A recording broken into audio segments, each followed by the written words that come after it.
Tôi bị mắc kẹt ở vùng hoang dã nước Úc. Có thứ gì đó đã săn lùng tôi.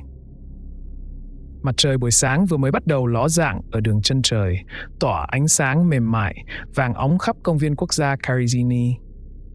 Tôi cảm thấy vừa phấn khích vừa lo lắng khi chất hành lý vào chiếc Land Cruiser của mình cho chuyến tuần tra một mình đầu tiên. Tôi kiểm tra thiết bị của mình lần cuối. Đài phát thanh đã kiểm tra, bản đồ đã kiểm tra, nước và vật tư, tất cả đều đầy đủ. Tôi leo lên ghế lái và nổ máy, âm thanh phá vỡ sự tĩnh lặng của buổi sáng. Công viên này, với địa hình hiểm trở và vẻ đẹp hoang sơ, giờ đây thuộc trách nhiệm của tôi. Vùng hoang dã của nước Úc trải dài trước mắt tôi, rộng lớn và không khoan nhượng. Tôi không thể ngừng nghĩ về chặng đường dài mà tôi đã đi để đến được đây.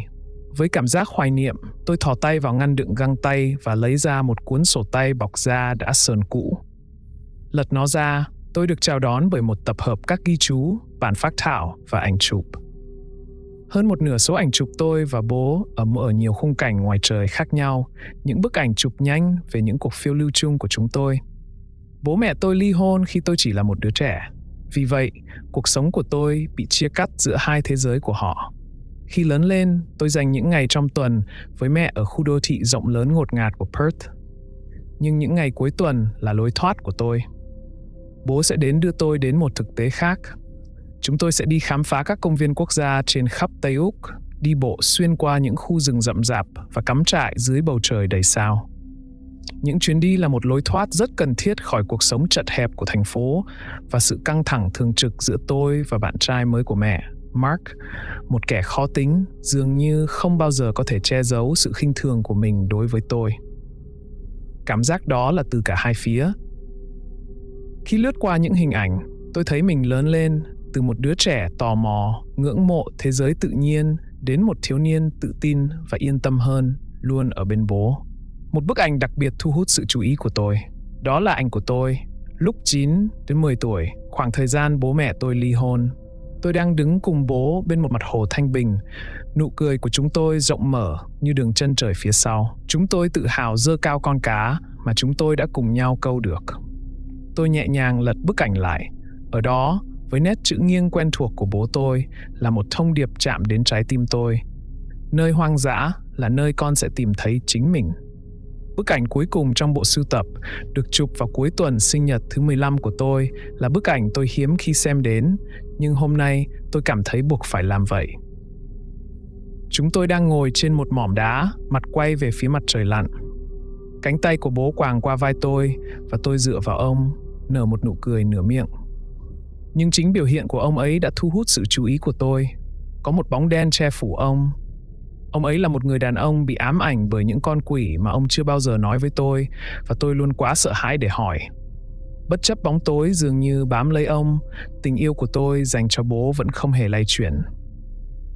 Theo một cách nào đó, sự phức tạp của ông ấy khiến tôi yêu ông nhiều hơn. Ông là chỗ dựa vững chắc của tôi, sự ổn định duy nhất của tôi giữa dòng đời vạn biến. Trong thâm tâm, tôi đã tự thuyết phục mình rằng sẽ luôn có hai chúng tôi, bố và con gái, sát cánh bên nhau, chống lại cả thế giới. Tiếng rè rè của chiếc radio làm tôi giật mình thoát khỏi trạng thái mơ màng. Giọng nói cộc cằn quen thuộc của người giám sát vang vọng trong cabin. Arnhem, cô có nghe rõ không? Tôi nhấc chiếc radio lên và nhấn nút, giọng tôi bình tĩnh nhưng pha lẫn chút háo hức. Đây là Ranger Arnhem, nghe rõ, có tin gì mới Big Mike? Chỉ kiểm tra xem cô đã sẵn sàng cho chuyến du ngoạn một mình chưa? Big Mike trả lời. Mọi chuyện ở đây đều ổn. Tôi chuẩn bị xuất phát. Tôi mỉm cười cảm kích sự quan tâm của ông ấy. Hãy nhớ này nhóc, công viên này hoang dã lắm. Giữ tỉnh táo và đừng làm gì mạo hiểm. Ông khuyên nhủ. Chắc chắn rồi, tôi hứa sẽ không làm gì mà ông không làm. Tôi trả lời với giọng vui đùa khiến bên kia cười khúc khích. Tốt, đó là điều tôi muốn nghe. Và này Willow, ông nói thêm, chút ấm áp hiện lên trong giọng nói cứng rắn thường ngày của ông.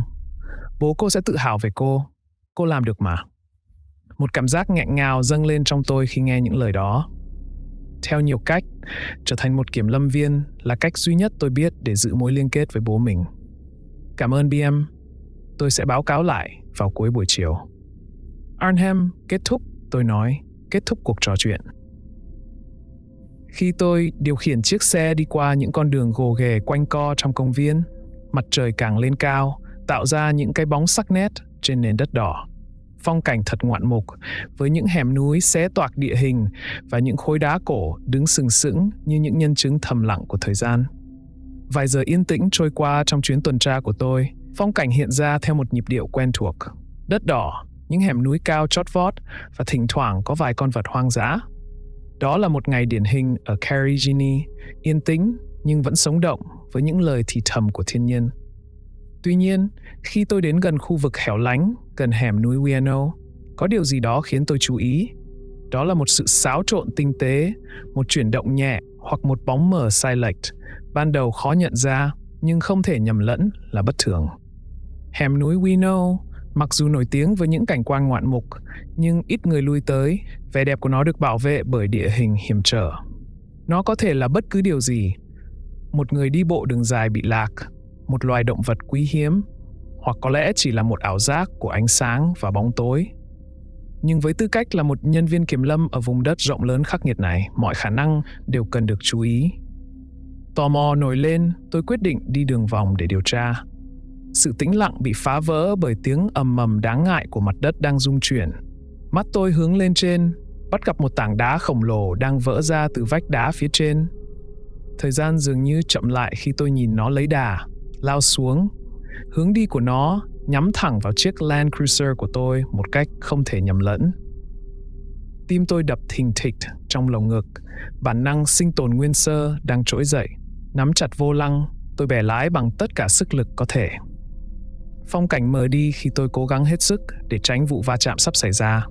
Nhưng tảng đá, giống như một kẻ săn mồi tàn nhẫn, bám theo tôi sát gót. Khoảng cách giữa chúng tôi nhanh chóng được thu hẹp lại. Với một cú vặn bánh xe cuối cùng nhưng vô ích, tôi chuẩn bị đón nhận cú va chạm. Thế giới bùng nổ trong hỗn loạn. Tiếng đập vang trời của kim loại va vào đá rội khắp không gian. Chiếc xe lắc lư dữ dội, siết tôi vào dây an toàn khi thế giới bên ngoài quay cuồng trong cơn lốc chóng mặt của bụi đỏ và kính vỡ.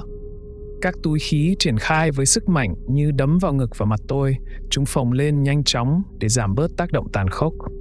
Trong chốc lát, mọi thứ đều trắng xóa và ngột ngạt, mùi thuốc phóng xộc thẳng vào mũi tôi. Tai tôi ù đi vì tiếng nổ lớn của túi khí và tiếng va chạm ầm ĩ của tảng đá. Cơn đau lan khắp cơ thể tôi khi chiếc xe dừng lại, bị ném sang một bên như một món đồ chơi trước con đường hủy diệt của tảng đá.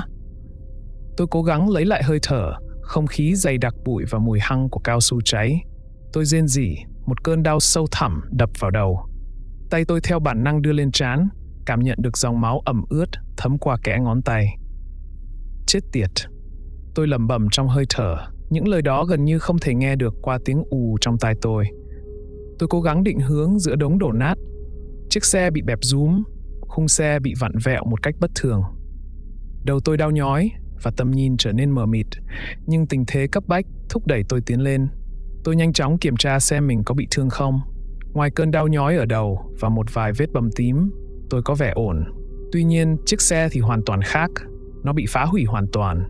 Một đống kim loại xoắn vặn và kính vỡ, với khói cuộn bốc lên từ nắp capo. Tôi mò mẫm tìm chiếc radio, tay tôi run rẩy. Trung tâm, đây là Ranger Arnhem, tôi rên rỉ, hy vọng chiếc radio vẫn hoạt động sau vụ tai nạn. Tiếng rè rè vang lên đáp lại, một dấu hiệu cho thấy vẫn có thể giao tiếp được. Tôi vừa gặp tai nạn gần hẻm núi Ueno, cần được hỗ trợ ngay lập tức. Chiếc radio vẫn im lặng, để lại trong tôi cảm giác cô lập đến tột cùng. Sự hoảng loạn dâng lên trong lồng ngực tôi. Tôi đang cách trạm kiểm lâm gần nhất hàng chục km, ở một khu vực hiếm khi được tuần tra của công viên. Nguồn nước của tôi có hạn, và với ánh nắng ngày càng gay gắt, cái nóng trở nên ngột ngạt. Nỗi sợ hãi cũ, cảm giác bị bỏ rơi gặm nhấm đó bắt đầu len lỏi trở lại, đe dọa làm tôi tê liệt. Đó là bóng ma mà tôi tưởng mình đã bỏ lại phía sau, nhưng ở đây, giữa sự bao la rộng lớn của vùng hoang dã, nó lại xuất hiện một lần nữa.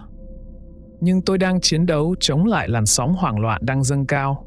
Tôi nhắm mắt lại, hít một hơi thật sâu và tập trung vào những gì tôi có thể kiểm soát. Mày có thể làm được điều này, Willow. Tôi tự nhủ qua hàm răng nghiến chặt.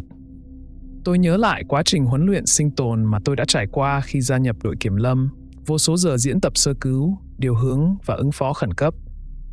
Với vẻ mặt nhăn nhó, tôi cố gắng đẩy cửa xe mở ra. Nó kêu cọt kẹt và kháng cự, nhắc nhở tôi về lực của vụ va chạm. Khi tôi ấn mạnh hơn, một cơn đau nhói xuyên qua cánh tay, khiến tôi nhăn mặt. Tôi cẩn thận đánh giá cổ tay của mình, nó sưng lên và đau nhức. Tôi nghi ngờ nó bị bong gân, thậm chí có thể bị gãy. Tôi vụng về bước ra khỏi ghế lái, vừa lấy hộp sơ cứu.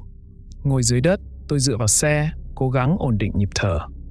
Tôi kiểm tra bản thân kỹ lưỡng hơn, kiểm tra những vết thương khác mà tôi có thể đã bỏ sót trong cú sốc ban đầu. Đầu tôi nhức nhối dữ dội và tôi cảm thấy một dòng máu ấm nóng chảy xuống thái dương, có thể là một cơn chấn động.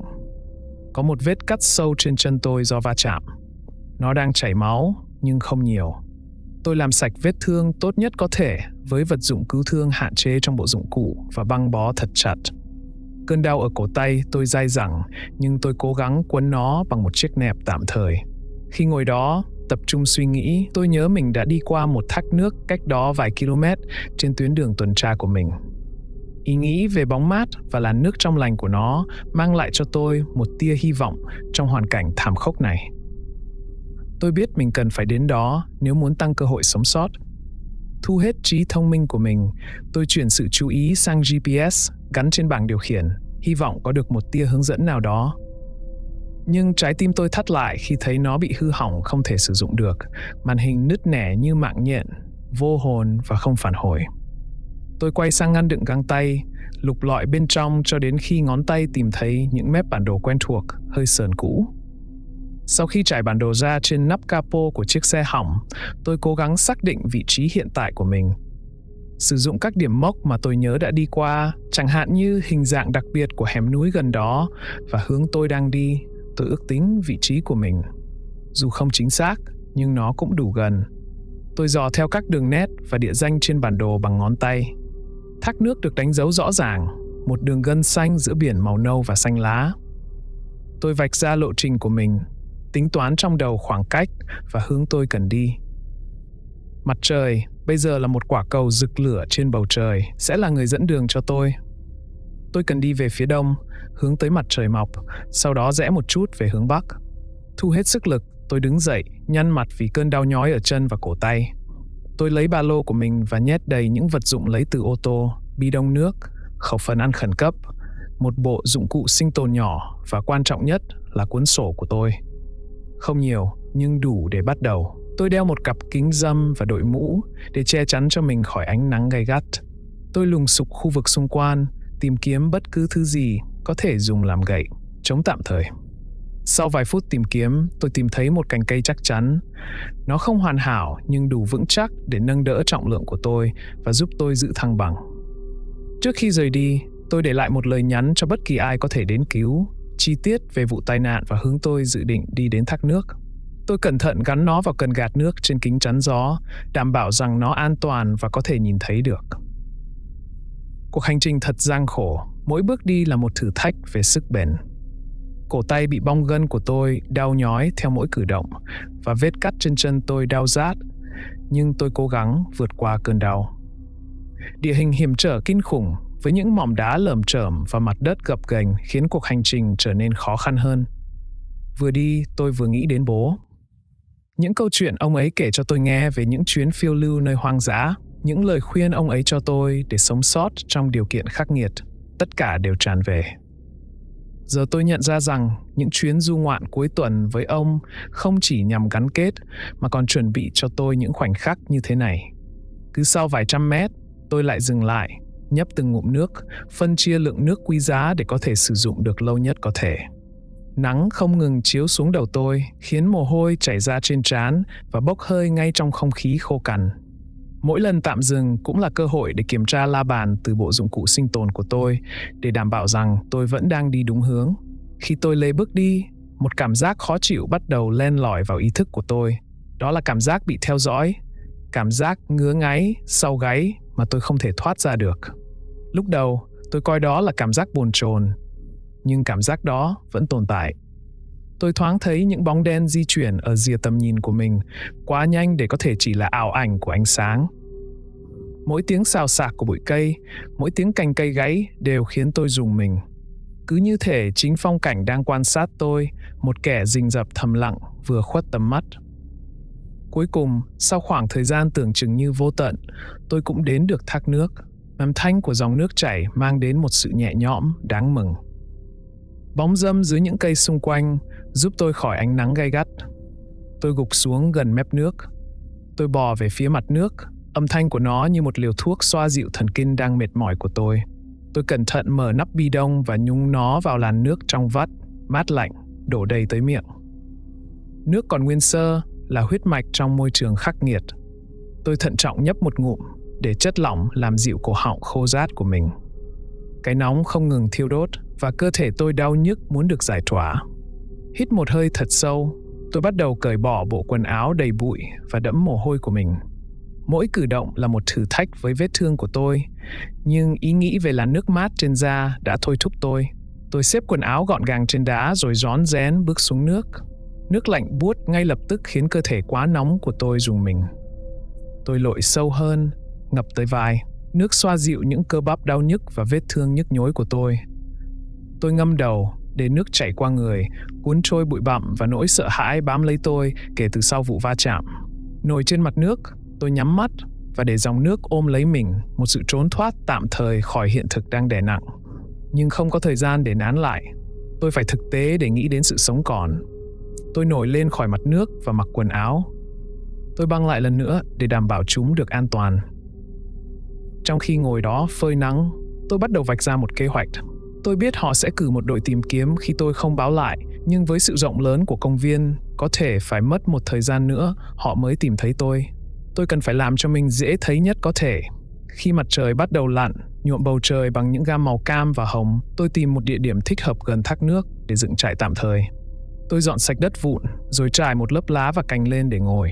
Tôi gom những viên đá lại, tạo thành một vòng tròn nhỏ cho đống lửa, đảm bảo nó đủ, xa cây cối và bụi rậm để ngăn ngừa nguy cơ cháy rừng. Quá trình nhóm lửa rất gian khổ, nhất là với cổ tay đang bị thương, nhưng tôi vẫn kiên trì. Sử dụng chiếc bật lửa từ bộ dụng cụ sinh tồn của mình, cuối cùng tôi cũng có thể nhóm được ngọn lửa. Tôi đốt lửa bằng những cành cây nhỏ, quan sát ngọn lửa ngày càng mạnh hơn. Khi nhiệt độ giảm nhanh, tôi cuộn mình trong chăn giữ nhiệt, rúc vào ánh sáng dễ chịu của ngọn lửa. Dưới bầu trời đầy sao, tôi không khỏi cảm thấy tổn thương. Sự rộng lớn của vùng hoang dã và sự cô lập mà nó mang lại vừa đáng kinh ngạc, vừa đáng sợ. Tuy nhiên, ngọn lửa đóng vai trò như một ngọn hải đăng hy vọng, một tín hiệu cho bất kỳ máy bay cứu hộ nào có thể đang lùng sục công viên tìm tôi. Khi màn đêm buông xuống, âm thanh của vùng hoang dã trở nên rõ ràng hơn. Tiếng gọi xa xa của những loài thú sống về đêm, tiếng lá xào xạc trong gió nhẹ và tiếng thác chảy róc rách không ngừng tạo nên một bản giao hưởng của hoang dã. Tôi lấy cuốn sổ và cây bút từ ba lô ra và bắt đầu viết. Tôi ghi lại vị trí của mình, chi tiết về vụ tai nạn và tình hình hiện tại của tôi. Tôi ghi lại hướng tôi đã đi từ địa điểm xảy ra vụ tai nạn và bất kỳ điểm mốc nào tôi đã đi qua và tham chiếu chéo chúng trên bản đồ của mình. Sau một lúc, tôi đặt cuốn sổ sang một bên và tập trung vào việc giữ ấm và tỉnh táo. Thỉnh thoảng, tôi thêm củi vào lửa để đảm bảo nó cháy suốt đêm. Tôi đắm mình trong dòng suy nghĩ, tiếng lách tách của ngọn lửa tạo nên khung cảnh êm dịu. Thì đột nhiên, một âm thanh xào xạc cắt ngang sự im lặng. Nó phát ra từ bụi cây rậm rạp ngay ngoài tầm sáng của ánh lửa. Tôi căng thẳng, mọi cơ bắp trên cơ thể đều trong tình trạng cảnh giác cao độ. Bạn chắc chắn đã nhìn thấy tất cả những meme về việc động vật hoang dã ở Úc sẵn sàng giết bạn như thế nào. Mặc dù chủ yếu là cường điệu hóa, nhưng chúng luôn có một phần sự thật trong đó. Vùng hoang dã là nơi sinh sống của một số sinh vật độc đáo nhất và có khả năng nguy hiểm nhất trên thế giới. Tâm trí tôi chạy đua qua các khả năng. Nó có thể là một con rắn, có lẽ là một con chó dinh ô, hoặc một cái gì đó lớn hơn. Tiếng xào xạc ngày càng to hơn, dai dẳng hơn. Sau đó, từ trong bóng tối, một bóng người hiện ra. Trong phút chốc, tim tôi như nhảy lên tận cổ họng. Nhưng nó không phải là kẻ săn mồi. Đó là một con joey, một con kangaroo con, nhìn bề ngoài là con đực. Đôi mắt nó mở to đầy tò mò khi thận trọng tiến lại gần ánh lửa. Nó quá nhỏ để có thể gây ra sự xáo trộn trước đó trong bụi rậm. Này anh bạn, tôi thì thầm, cố gắng giữ giọng ổn định bất chấp cảm giác khó chịu đang dâng lên trong lòng. Không sao đâu, chị sẽ không làm đau em đâu, mẹ em đâu rồi?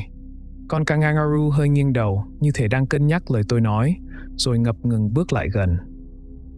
Trong khoảnh khắc đó, có một cảm giác kết nối, một mối liên kết thoáng qua được hình thành ở nơi hoang dã.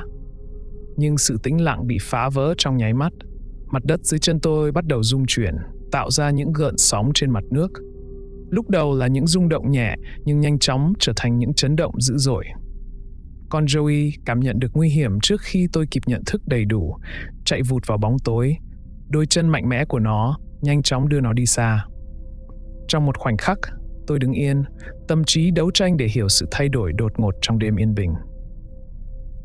Đợi đã! Tôi gọi theo bản năng, mặc dù tôi biết con kangaroo đã ở xa không thể nghe thấy tôi. Đẩy cái chăn sang một bên, tôi cố gắng đứng dậy. Nỗi đau trong giây lát bị quên lãng trong cơn adrenaline dâng trào. Tôi chộp lấy ngọn đuốc và loạng choạng tiến về phía trước, cố gắng đuổi theo con kangaroo, bị thúc đẩy bởi một thôi thúc không thể giải thích được là không được ở một mình trong khoảnh khắc đáng lo ngại này. Đột nhiên, mặt đất trước mặt tôi nứt ra với một lực rất mạnh khiến tôi ngã nhào.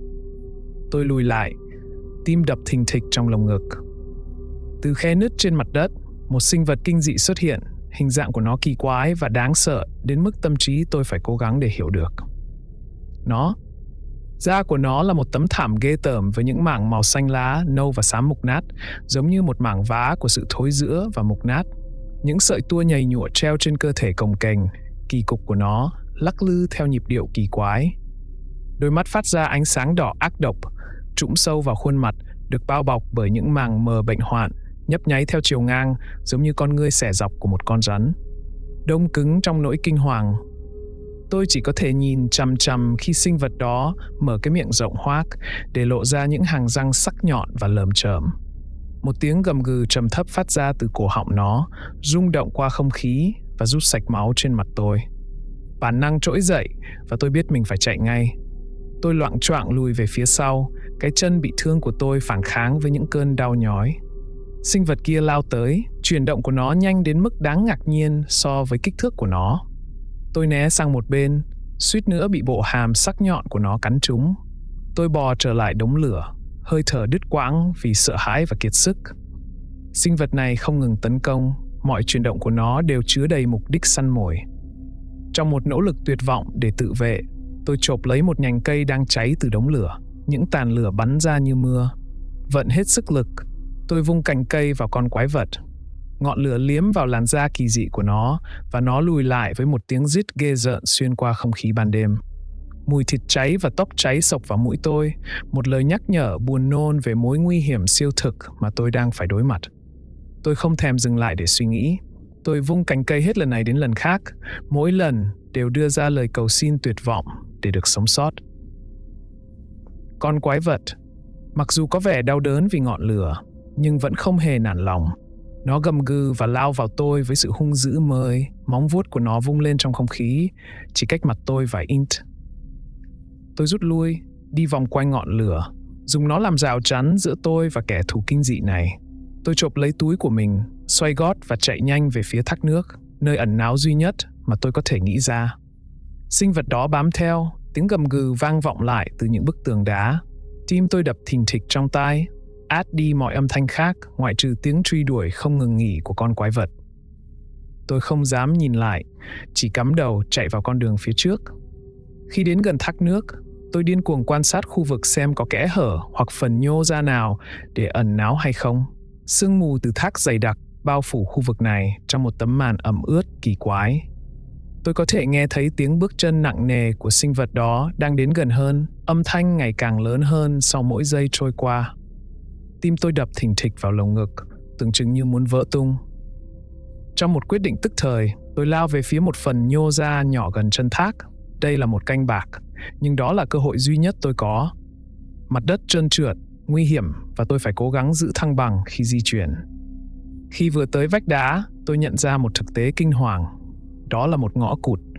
Bức tường đá cao sừng sững, không lối thoát. Tôi cảm thấy hoàn toàn bị dồn vào chân tường, bị mắc kẹt. Tiếng gầm gừ của sinh vật giờ chỉ còn cách vài mét. Sự hiện diện đầy đe dọa của nó bao trùm lấy tôi. Sự hoảng loạn bao trùm lấy tôi. Nỗi sợ hãi mãnh liệt đến mức gần như tê liệt. Tâm trí tôi chạy đua với mọi tình huống có thể xảy ra. nhưng không có kịch bản nào đưa ra lối thoát. Tôi chuẩn bị tinh thần, sẵn sàng đối mặt với sinh vật đó, thì đột nhiên một đôi bàn tay khỏe mạnh, chai sạn tóm lấy tôi từ phía sau, bịt miệng tôi lại. Phản ứng ban đầu của tôi là vùng vẫy, chiến đấu chống lại mối đe dọa mới này, nhưng đôi bàn tay vẫn kiên quyết kéo tôi về phía thác nước đang đổ.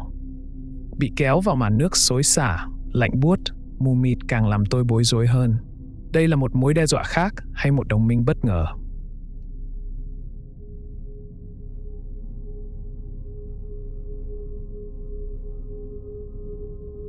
Khi tôi bị kéo qua dòng thác đổ xuống, làn nước mát lạnh bao bọc lấy tôi, truyền những đợt sóng xung kích xuyên qua cơ thể vốn đã kiệt sức của tôi. Cảm giác mất phương hướng, giống như bị cuốn vào một cơn bão không ngừng. Tôi khó có thể nhìn thấy hay thở được, nhưng bàn tay nắm chặt mạnh mẽ giúp tôi vững vàng vượt qua dòng nước lũ. Chúng tôi tiến vào một khe nứt hẹp, chật chội, khuất sau thác nước. Không gian chỉ vừa đủ rộng cho hai người, và tôi bị ép sát vào người lạ trong khu vực chật chội này.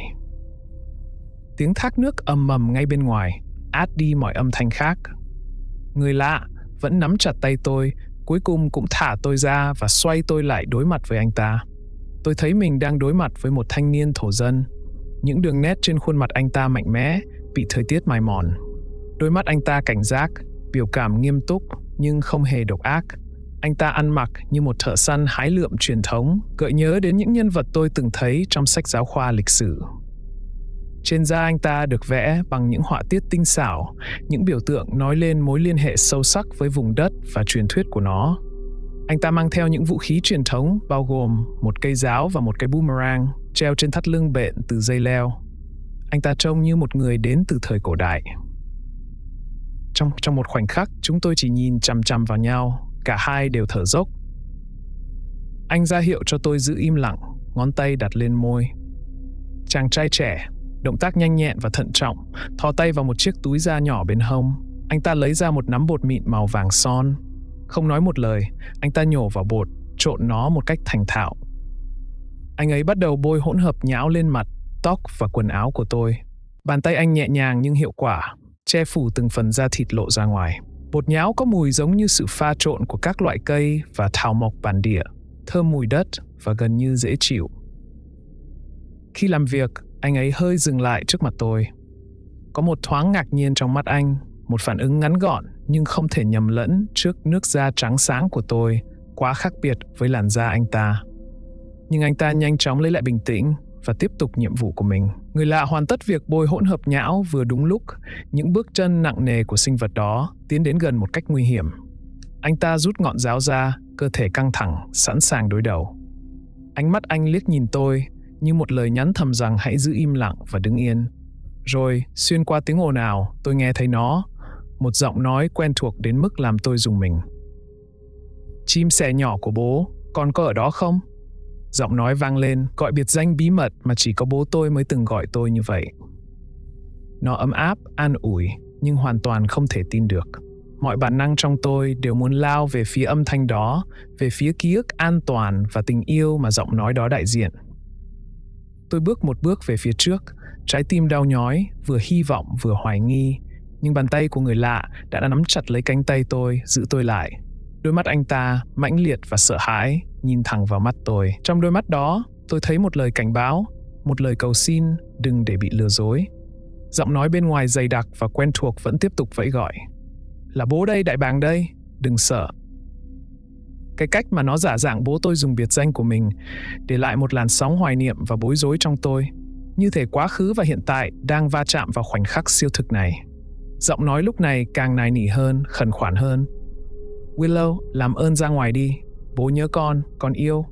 Khi nghe những lời này từ một người đàn ông mà tôi tin rằng đã vĩnh viễn rời xa cuộc đời tôi, thật quá sức chịu đựng. Giọng nói bên ngoài thay đổi, không còn chỉ của bố tôi, mà giờ hòa quyện với giọng nói nhẹ nhàng của một người phụ nữ và tiếng nói chuyện vui tươi của một đứa trẻ. Họ nói bằng một thứ ngôn ngữ xa lạ với tôi, lời nói của họ trôi chảy, như dòng suối êm đềm, du dương và đầy ám ảnh. Những giọng nói đó tuy êm dịu, nhưng lại ẩn chứa một điều gì đó nham hiểm, một nỗ lực nhằm dụ chúng tôi ra khỏi nơi ẩn náu. Người bạn đồng hành của tôi nghiến chặt hàm, tay anh ta siết chặt lấy cây giáo. Tôi có thể thấy sự xung đột đang bùng lên trong anh ấy, một cuộc chiến tuyệt vọng, chống lại sự thôi thúc, đáp lại những lời kêu gọi ma quái này. Cái mõm của sinh vật này, một sự kết hợp kỳ dị giữa vảy và gân, thọc qua khe hở hẹp nơi ẩn náu của chúng tôi. Hơi thở của nó nóng và hôi thối, khiến không gian chật hẹp tràn ngập mùi hôi thối ngột ngạt. Nó đánh hơi xung quanh, thăm dò ngày càng gần nơi chúng tôi đang ẩn mình trong nỗi kinh hoàng thầm lặng. Tôi nín thở, cố gắng thu mình nhỏ nhất có thể. Mũi của sinh vật này chỉ cách mặt tôi vài cm, lỗ mũi của nó phập phồng khi tìm kiếm mùi hương. Tim tôi đập thình thịch trong lồng ngực, tôi sợ nó sẽ tiết lộ vị trí của chúng tôi. Nhưng thứ bột nhão bôi khắp người tôi dường như đã che đi mùi hương của tôi, hòa lẫn mùi hương lạ lẫm của tôi với hương đất của vùng hoang dã nước Úc. Sinh vật này do dự, hít thở không khí với vẻ bối rối. Như thể nó cảm nhận được sự hiện diện của chúng tôi, nhưng không thể xác định chính xác chúng tôi đang ở đâu. Cuối cùng, sau khoảng thời gian tưởng chừng như vô tận, sinh vật này rút mõm ra khỏi kẽ hở. Những tiếng gầm gừ bực bội và những bước chân nặng nề của nó xa dần khi nó tiếp tục tìm kiếm ở nơi khác. Thời gian dường như kéo dài vô tận. Trong một khoảnh khắc, cả hai chúng tôi đều không cử động, vẫn quay cuồng vì cuộc chạm trán quá gần. Mọi âm thanh, mọi sự thay đổi trong không khí đều khiến thần kinh của tôi căng thẳng. Nhưng dần dần, cảm giác nguy hiểm ngột ngạt bắt đầu mờ nhạt. Tiếng gầm gừ và bước chân của sinh vật này từng rất gần đến đáng sợ, giờ đã trở thành những tiếng vọng xa xăm. Cuối cùng, sau hàng giờ trôi qua, chàng trai thả lỏng tư thế một chút. Ánh mắt sắc bén của anh dịu đi khi anh quay sang tôi, khẽ gật đầu. Đó là một tín hiệu thầm lặng cho biết chúng ta có thể rời khỏi nơi ẩn náu một cách an toàn. Chúng tôi thận trọng bước ra từ phía sau thác nước, bước ra ngoài không khí mát mẻ, mù sương.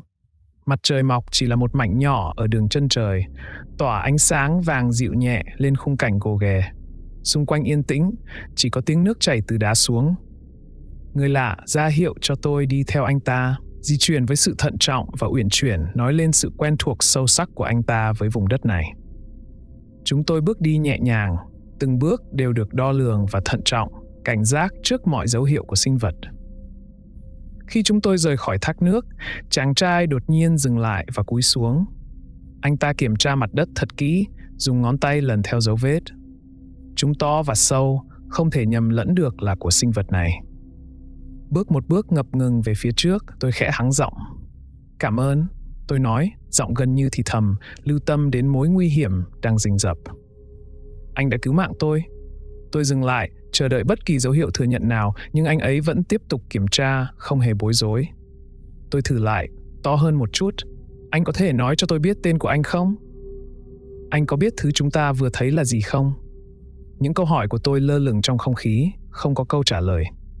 Anh ngước lên nhìn tôi với vẻ mặt bối rối, lông mày hơi nhíu lại. Bằng một giọng trầm và thận trọng, anh ta lẩm bẩm điều gì đó bằng thứ ngôn ngữ mà tôi không nhận ra. Những từ ngữ trôi chảy, phong phú với những biến tố mà tai tôi không quen thuộc. Không thu được gì ngoài cái nhìn chằm chằm, trống rỗng từ tôi. Anh ấy quay lại dấu vết. Đôi mắt anh ấy mở to khi nhặt một mảnh vải rách nát từ một trong những dấu chân của sinh vật đó. Đó là một mảnh vụn nhỏ, nhưng rõ ràng là một phần của bộ quần áo, sờn rách và dính đầy thứ trông giống như máu khô. Anh ta giơ nó lên, xem xét kỹ lưỡng, vẻ mặt đầy lo lắng. Đột nhiên, anh ấy quay sang tôi và trở nên hăng hái, nói nhanh bằng tiếng mẹ đẻ của mình. Câu từ của anh ta là một dòng chảy âm thanh và âm tiết nhảy múa xung quanh tôi, hoàn toàn xa lạ và không thể hiểu được. Anh ta nhấn mạnh vào những mảnh vụn, sau đó đến các dấu vết và cuối cùng đến khu rừng cây rậm rạp. Tôi quan sát anh ấy, cố gắng giải mã ý nghĩa thông qua cử chỉ và sự khẩn cấp trong giọng nói của anh ấy. Rõ ràng là anh ấy đang cố truyền đạt điều gì đó quan trọng, điều gì đó về sinh vật này và có lẽ là những hoạt động gần đây của nó. Tôi xin lỗi, tôi không hiểu, tôi nói, giọng tôi nhuốm vẻ thất vọng. Anh có thể vui lòng nói chuyện với tôi bằng tiếng Anh được không? Lúc đó, tôi thậm chí còn không nghĩ rằng anh ấy có thể không biết tiếng Anh. Anh nhìn tôi chằm chằm, vẻ mặt khó hiểu. Trong một khoảnh khắc, anh ấy dường như đang cân nhắc các lựa chọn của mình. Ánh mắt anh ấy chuyển từ tôi sang vùng hoang dã xung quanh chúng tôi. Sau đó, không nói thêm lời nào, anh ta quay người và lao vào vùng đất hoang. Sự ra đi của anh ấy diễn ra nhanh chóng, Một dấu hiệu rõ ràng cho thấy anh ấy đang khó chịu, hoặc có lẽ anh ấy cần phải hành động nhanh chóng. Trong giây lát, tôi choáng váng, đứng dưới ánh sáng ban mai, những âm thanh của vùng hoang dã bao trùm lấy tôi. Cảm giác cô lập hiện rõ và ký ức về sự hiện diện đáng sợ của sinh vật kia vẫn còn tươi mới trong tâm trí tôi. Rũ bỏ sự do dự của mình, tôi bắt đầu đi theo anh ấy. Vết thương của tôi phản đối theo từng bước đi, nhưng mối nguy hiểm khi ở một mình trong môi trường này, đặc biệt là với sinh vật đó ngoài kia, lấn át sự khó chịu của tôi. Chờ đã. Tôi gọi, giọng hơi vang vọng trong không gian rộng mở. Tôi cố gắng bắt kịp anh ta, hơi thở nặng nề vì gắng sức và đau đớn. Chúng ta nên đi cùng nhau, tôi nói với chính mình hơn là với anh ấy. Anh ấy không dừng lại, nhưng tôi nhận thấy anh ấy không di chuyển nhanh nhất có thể. Có vẻ như anh ấy đang cố tình giảm tốc độ, cho phép tôi đi gần phía sau dù tôi bị thương. Anh ấy tiếp tục tiến về phía trước, lẩm bẩm điều gì đó trong hơi thở bằng ngôn ngữ của mình. Đó là một dòng chữ tôi không thể hiểu được, nhưng giọng điệu gợi lên sự đau khổ. Chúng tôi đi bộ qua vùng đất hoang vu gồ ghề, khung cảnh mờ ảo giữa màu đỏ và xanh lá cây qua tầm nhìn ngày càng mờ mịt của tôi. Đầu tôi nhức nhối, ban đầu là cơn đau âm ỉ, sau dần trở thành cơn đau dai dẳng theo nhịp đập. Nó giống như một tiếng trống không ngừng và mạnh mẽ. Bước đi của tôi trở nên loạng choạng, mỗi cử động đều khiến tôi cảm thấy buồn nôn và chóng mặt. Khi chúng tôi di chuyển qua những bụi cây rậm rạp, tầm nhìn của tôi bắt đầu hỗn loạn. Thế giới xung quanh tôi tách ra và hòa vào nhau trong một vũ điệu khó hiểu. Tôi chớp mắt thật nhanh, cố gắng nhìn rõ hơn, nhưng nó dường như chỉ trở nên tồi tệ hơn. Các góc nhìn của tôi tối sầm lại, bóng tối lấn chiếm thu hẹp tầm nhìn của tôi. Tôi có thể cảm thấy sức nóng của mặt trời phía sau, mồ hôi chảy dọc sống lưng, nhưng cứ như thể tôi đang di chuyển qua một lớp sương mù dày đặc. Tai tôi ù đi, những âm thanh từ rừng cây nhạt nhòa và xa xăm. Tôi cố gắng tập trung vào chàng trai trẻ đang dẫn đường. Hình bóng của anh ấy bây giờ chỉ là một hình bóng khó tả trước mặt tôi. Tôi muốn gọi to, muốn nói với anh rằng có chuyện gì đó không ổn, nhưng lưỡi tôi nặng trĩu, cổ họng khô khốc. Với mỗi bước đi, cơn đau trong đầu tôi lại dâng lên, trái ngược hoàn toàn với cảm giác tê dại bắt đầu len lỏi vào tứ chi. Tôi vấp ngã, chân vướng vào bụi rậm, tay tôi vươn ra nắm lấy để tìm điểm tựa. Nhưng chẳng có gì để níu kéo. Đầu gối tôi khuỵu xuống và tôi cảm thấy như mình đang rơi. Mặt đất lao lên đón tôi, một vụ va chạm sắp xảy ra. Trong khoảnh khắc đó, một làn sóng bất lực tràn qua tôi, cảm giác như tôi sắp tiêu đời. Nhưng cú va chạm không bao giờ đến. Thay vào đó, có một sự dừng lại đột ngột, mạnh mẽ khi những cánh tay khỏe mạnh đỡ lấy tôi, ngăn tôi đập xuống đất. Tôi hầu như không nhận ra cảm giác được nâng lên. Cơ thể tôi quá nặng nề, quá mất kết nối với tâm trí. Điều cuối cùng tôi còn nhớ là cảm giác được bế, nhịp bước chân đều đặn, tiếng vọng yếu ớt trong bóng tối ngày càng lớn trong tâm trí tôi. Khi tôi dần tỉnh lại, thế giới trở lại rõ ràng với một sự mờ ảo nhẹ. Những chiếc lá đung đưa nhẹ, nhàng phía trên tôi tạo ra một chiếc kính vạn hoa gồm ánh sáng và bóng tối. Tôi đang nằm trên chiếc giường rợp lá xanh dưới gốc cây bạch đàn, uốn cong, mùi thơm đặc trưng của nó tràn ngập không khí xung quanh tôi.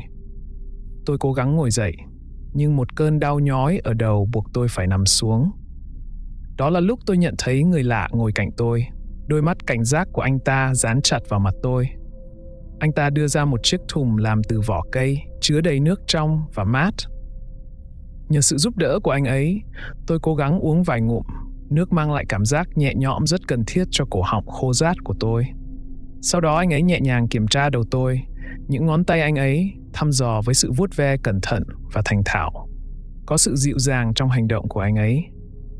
Anh ấy đã thu thập nhiều loại cây và thảo mộc khác nhau, một số trong đó là phương pháp chữa bệnh bản địa. Với đôi bàn tay điêu luyện, anh bắt đầu đắp thuốc lên vết thương trên đầu tôi. Hỗn hợp mát lạnh lúc đầu hơi nhức nhối, nhưng ngay sau đó, cảm giác êm dịu sẽ thay thế cơn đau. Sau khi xong việc, anh ấy ngồi lại để tôi nghỉ ngơi. Ánh mắt anh lang thang về phía chân trời, chìm đắm trong những suy nghĩ mà tôi không thể hiểu được. Tôi tận dụng cơ hội để quan sát anh ấy kỹ hơn. Khuôn mặt nhuốm màu sương gió của anh ta như kể câu chuyện về một cuộc sống hòa hợp với thiên nhiên. Đôi mắt anh, đen và sâu, phản chiếu một thế giới vừa đẹp đẽ vừa tàn nhẫn. Lấy hết sức lực, tôi cố gắng giao tiếp với người lạ lần nữa. Cảm ơn lần nữa, nhân tiện, Tên tôi là Willow, tôi nói, giơ tay ra. Vẻ mặt anh vẫn nghiêm nghị, đôi mắt không để lộ điều gì. Anh có hiểu tôi không? Tôi ngập ngừng hỏi, giọng tôi yếu ớt nhưng đầy hy vọng. Anh nhìn tôi, vẻ mặt khó đoán. Anh ấy không trả lời và ngày càng rõ ràng rằng anh ấy có thể không hiểu tiếng Anh. Nhận thức này khiến tôi cảm thấy kỳ lạ. Ngay cả những cộng đồng thổ dân biệt lập nhất cũng có cơ hội tiếp xúc với tiếng Anh. Khi tôi nằm đó, cân nhắc về rào cản giao tiếp của chúng tôi quan sát anh ấy kỹ hơn. Trang phục, dụng cụ, cách anh ấy tương tác với môi trường, tất cả đều có vẻ khác biệt. Không chỉ truyền thống mà còn cổ xưa, không bị ảnh hưởng bởi thế giới hiện đại. Một ý nghĩ bắt đầu hình thành trong đầu tôi, một khả năng khó tin đến mức gần như viển vông. Anh ta có thể đến từ một tộc người chưa từng tiếp xúc với thế giới bên ngoài không? Tôi ngồi dậy, suy ngẫm về khả năng có thể xảy ra. Đầu óc tôi quay cuồng. Tôi đã nghe những câu chuyện về Pintupi 9, nhóm người Úc bản địa bước ra khỏi sa mạc vào năm 1984, sống tách biệt với thế giới bên ngoài. Nhưng đó là gần 40 năm trước và ý tưởng tình cờ gặp một bộ tộc thiểu số ở Úc vào năm 2023 dường như cũng khó tin như sinh vật quái dị mà chúng tôi vừa gặp. Tuy nhiên, khi tôi quan sát anh ấy chăm sóc khu vực xung quanh một cách có phương pháp, sắp xếp đá, kiểm tra hướng gió và thỉnh thoảng liếc nhìn bầu trời, tôi không thể không thắc mắc. Anh ấy nhận thấy sự quan sát của tôi và đối mặt với ánh nhìn của tôi. Có một khoảnh khắc ngắn ngủi khi ánh mắt chúng tôi chạm nhau, một cuộc trao đổi trong im lặng. Chấp nhận khả năng có thể xảy ra, tôi chỉ vào chính mình, sử dụng những cử chỉ chậm rãi và có chú ý. Willow, tôi lặp lại, vỗ nhẹ vào ngực. Anh nhìn, vẻ mặt suy tư. Sau đó, bắt chước hành động của tôi, anh ấy vỗ nhẹ vào ngực mình và nói, Jira.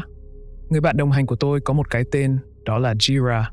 Ngẩn ngơ trước sự đột phá, tim tôi nhảy cẫng lên. Jira, tôi lặp lại, một nụ cười phá tan nỗi đau và sự kiệt sức của tôi. Đó là một sự kết nối nhỏ bé, nhưng lại có cảm giác rất hoành tráng, giống như một cây cầu bắc qua vực sâu không thể dò được giữa chúng tôi. Nhưng rồi, một ý nghĩ nghiệt ngã lướt qua tâm trí tôi, phủ bóng đen lên khoảnh khắc vui vẻ ngắn ngủi của tôi. Đây là tôi, một người phụ nữ hiện đại với tất cả vi trùng và vi khuẩn của một thế giới khác xa với Jira. Nhận thức đột ngột khiến tôi đau đớn. Tôi có thể là một bát vi sinh vật biết đi, biết nói chứa mầm bệnh mà anh ấy có thể không có khả năng miễn dịch. Ký ức về những câu chuyện lịch sử, nơi những nhà thám hiểm và những người định cư vô tình mang bệnh tật đến cho người dân bản địa hiện lên trong tâm trí tôi. Hậu quả thường rất thảm khốc. Một cơn rùng mình chạy dọc sống lưng tôi khi nghĩ đến việc mình phải chịu trách nhiệm cho một thảm kịch như vậy. Tôi lục lọi hộp sơ cứu của mình. Những ngón tay của tôi vẫn còn hơi run vì thử thách gần đây, đang tìm kiếm một chiếc mặt nạ. Tìm thấy một chiếc, tôi nhanh chóng đeo nó vào, giữ chặt nó trên mũi và miệng. Tôi không thể loại bỏ hoàn toàn rủi ro, nhưng tôi có thể giảm thiểu nó. Jira nhìn tôi với vẻ vừa tò mò vừa bối rối. Anh ấy không hiểu lý do đằng sau sự xuất hiện mới lạ này trên khuôn mặt tôi, nhưng anh ấy vẫn im lặng. Đôi mắt anh ấy dõi theo từng cử động của tôi. Tôi thò tay vào ba lô, thận trọng rút cuốn sổ ra. Nó hơi ẩm ướt vì lần trước chúng tôi lao qua thác nước, nhưng những thứ bên trong hầu như vẫn còn nguyên vẹn. Lật qua các trang, tôi tìm thấy thứ mình đang tìm, những bức ảnh của tôi ở Perth. Tôi cho Jira xem những bức ảnh, chỉ vào những tòa nhà cao tầng, những con phố đông đúc và những hình ảnh của tôi trong nhiều bối cảnh đô thị khác nhau.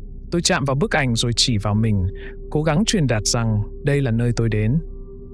Nhà, tôi chậm rãi nói, đó là nơi tôi đến. Jira nghiêng người tới, mắt anh ta quét qua những hình ảnh với sự pha trộn giữa ngạc nhiên và bối rối. Anh chạm nhẹ vào những bức ảnh, lần theo đường nét của những tòa nhà chọc trời và những khuôn mặt xa lạ trong những bức ảnh. Anh ấy ngước lên nhìn tôi, rồi lại nhìn bức ảnh, trong mắt thoáng hiện lên sự hiểu biết. Được khích lệ bởi phản ứng của Jira, tôi lật sang một trang trống trong cuốn sổ tay của mình. Lấy một cây bút ra, tôi minh họa cách sử dụng nó, vẽ một đường phác thảo đơn giản về địa hình chúng tôi đang ở. Sau đó tôi đưa cây bút cho Jira, chỉ về phía cuốn sổ rồi chỉ vào những bức ảnh. Tôi muốn anh ấy vẽ ra nơi anh ấy đến, chia sẻ một phần thế giới của anh ấy như tôi đã chia sẻ với tôi. Jira cầm cây bút, kiểm tra nó với ánh mắt tò mò. Anh ngập ngừng đặt đầu bút lên tờ giấy và bắt đầu vẽ. Các chuyển động của anh ấy ban đầu thận trọng, nhưng chúng nhanh chóng trở nên trôi chảy hơn, bộc lộ tài năng biểu đạt thiên bẩm. Một ngôi làng xuất hiện trên trang giấy. Anh ta bổ sung thêm một số túp lều, sắp xếp thành hình tròn và một công trình kiến trúc trung tâm lớn hơn, dường như là khu vực sinh hoạt chung. Anh ta thêm vào một nhân vật, có lẽ là chính anh ta, được miêu tả là đang đi bộ ra khỏi làng. Hình vẽ đứng một mình, tách biệt với các yếu tố khác của bức vẽ, mang lại cảm giác cô đơn và xa vắng. Tôi không phải là nhà nhân chủng học, nhưng qua quá trình học tập và đào tạo về nhạy cảm văn hóa, với tư cách là một kiểm lâm viên, tôi đã được học về nhiều khía cạnh khác nhau của văn hóa thổ dân. Một khái niệm xuất hiện trong đầu tôi là walkabout, một nghi lễ trưởng thành, mà trong đó những thanh niên thổ dân bắt đầu cuộc hành trình vào vùng hoang dã, sống xa quê hương trong một thời gian để chuyển sang tuổi trưởng thành và đạt được sự giác ngộ về tinh thần. Khi tôi suy ngẫm về bức vẽ của Zira, cuộc gặp gỡ kỳ lạ với sinh vật này vẫn còn in sâu trong tâm trí tôi. Tôi quyết định kể lại trải nghiệm này với Zira, hy vọng anh ấy có thể có một số hiểu biết hoặc kiến thức về những gì chúng tôi phải đối mặt. Tôi bắt đầu phác họa sinh vật theo cách tốt nhất mà tôi có thể nhớ được. Những đặc điểm kinh dị, làn da đầy vảy, đôi mắt ác độc, tôi cố gắng ghi lại từng chi tiết đã khắc sâu vào trí nhớ của mình. Tay tôi hơi run khi vẽ, hình ảnh lại khơi dậy nỗi kinh hoàng. Hoàn thành bản phác thảo, tôi quay cuốn sổ cho Zira xem. Anh có biết đây là gì không? Tôi hỏi. Phản ứng của anh ấy là ngay lập tức và mãnh liệt. Đôi mắt anh ta mở to và anh ta hơi lùi lại, vẻ sợ hãi hiện rõ trên khuôn mặt. Anh ta bắt đầu nói nhanh, giọng khẩn trương. Một từ nổi bật được lặp lại nhiều lần với sự nhấn mạnh, Bunyip. Tay Zira run rẩy khi anh ấy lấy cuốn sổ từ tay tôi. Mắt anh ấy dán chặt vào bức phác họa Bunyip. Với cảm giác cấp bách, anh ta bắt đầu vẽ một đường thẳng từ hình dạng quái vật đến ngôi làng mà anh đã miêu tả trước đó. Đường anh vẽ lởm chởm, gần như thất thường, như thể tượng trưng cho bản chất hỗn loạn và khó lường của Bunyip. Anh ấy gõ liên tục vào đường vẽ nối, mắt anh ấy nhìn vào mắt tôi với một sự tập trung sâu sắc. Bây giờ tôi đã hiểu tại sao anh ấy lại vội vàng như vậy. Anh ta lo sợ Bunyip đang tiến về làng của mình, hoặc tệ hơn là nó có thể đã ở đó từ trước.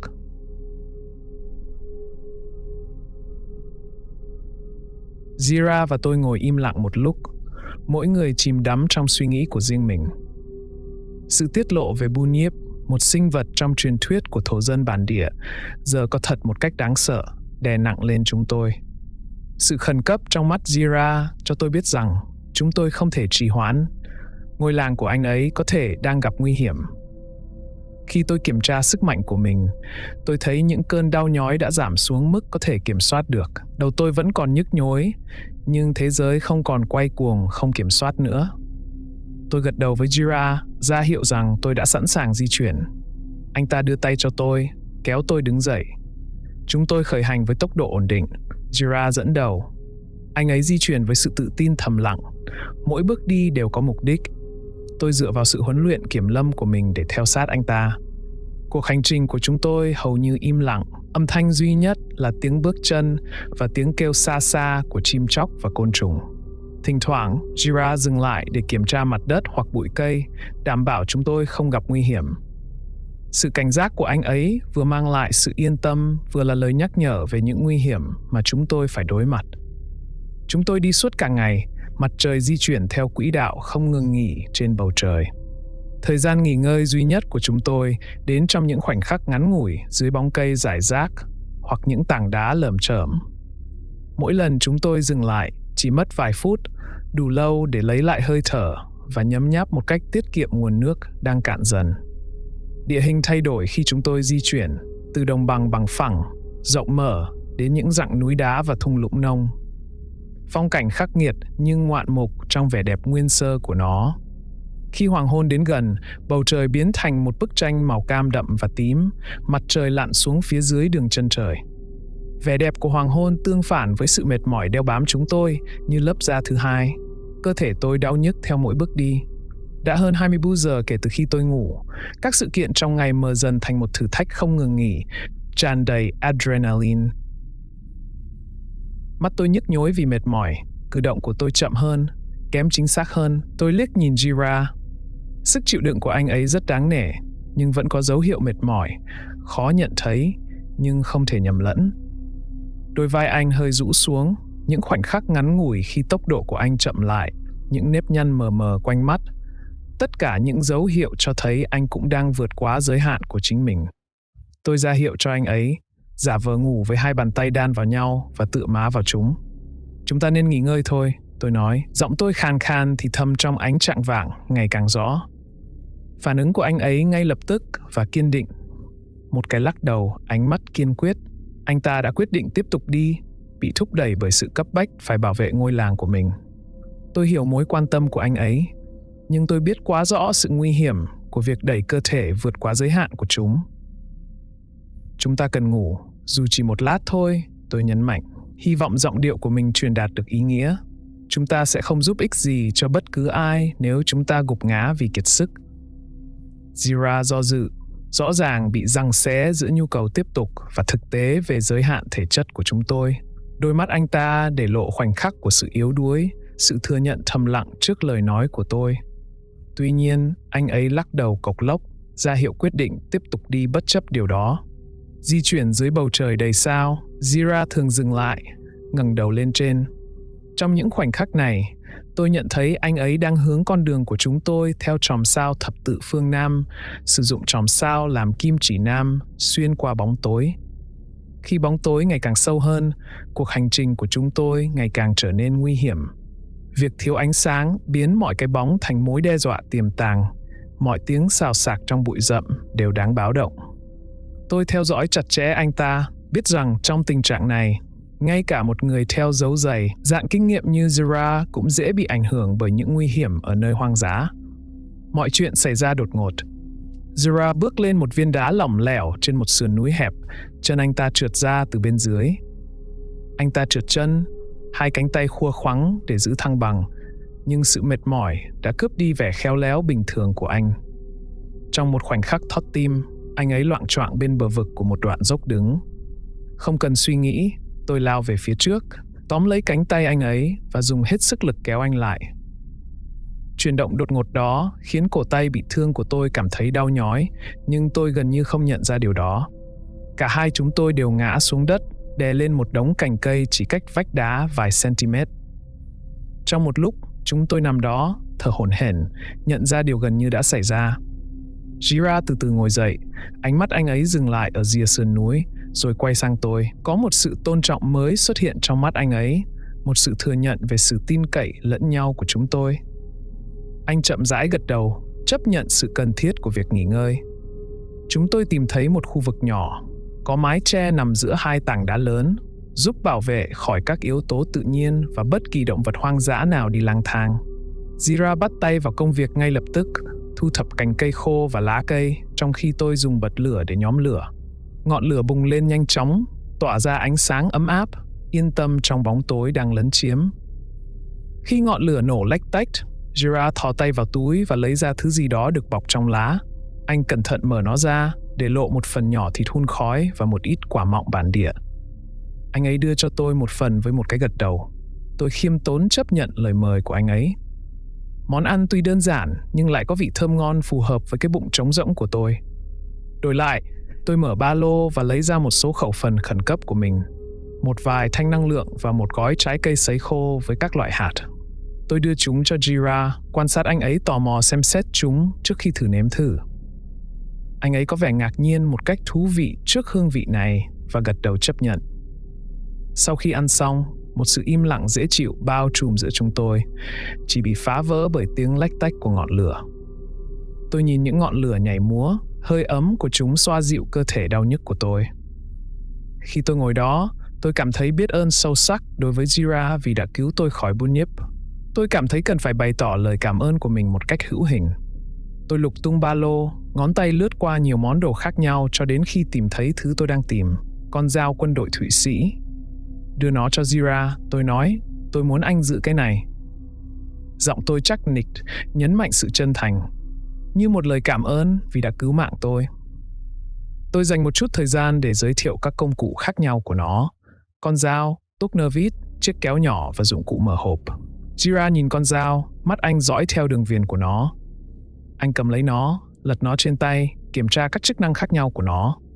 Anh ấy dường như hiểu được giá trị của nó, không chỉ là một công cụ mà còn là một cử chỉ tri ân và tôn trọng. Đáp lại, Jira với tay lấy thứ gì đó buộc ở thắt lưng.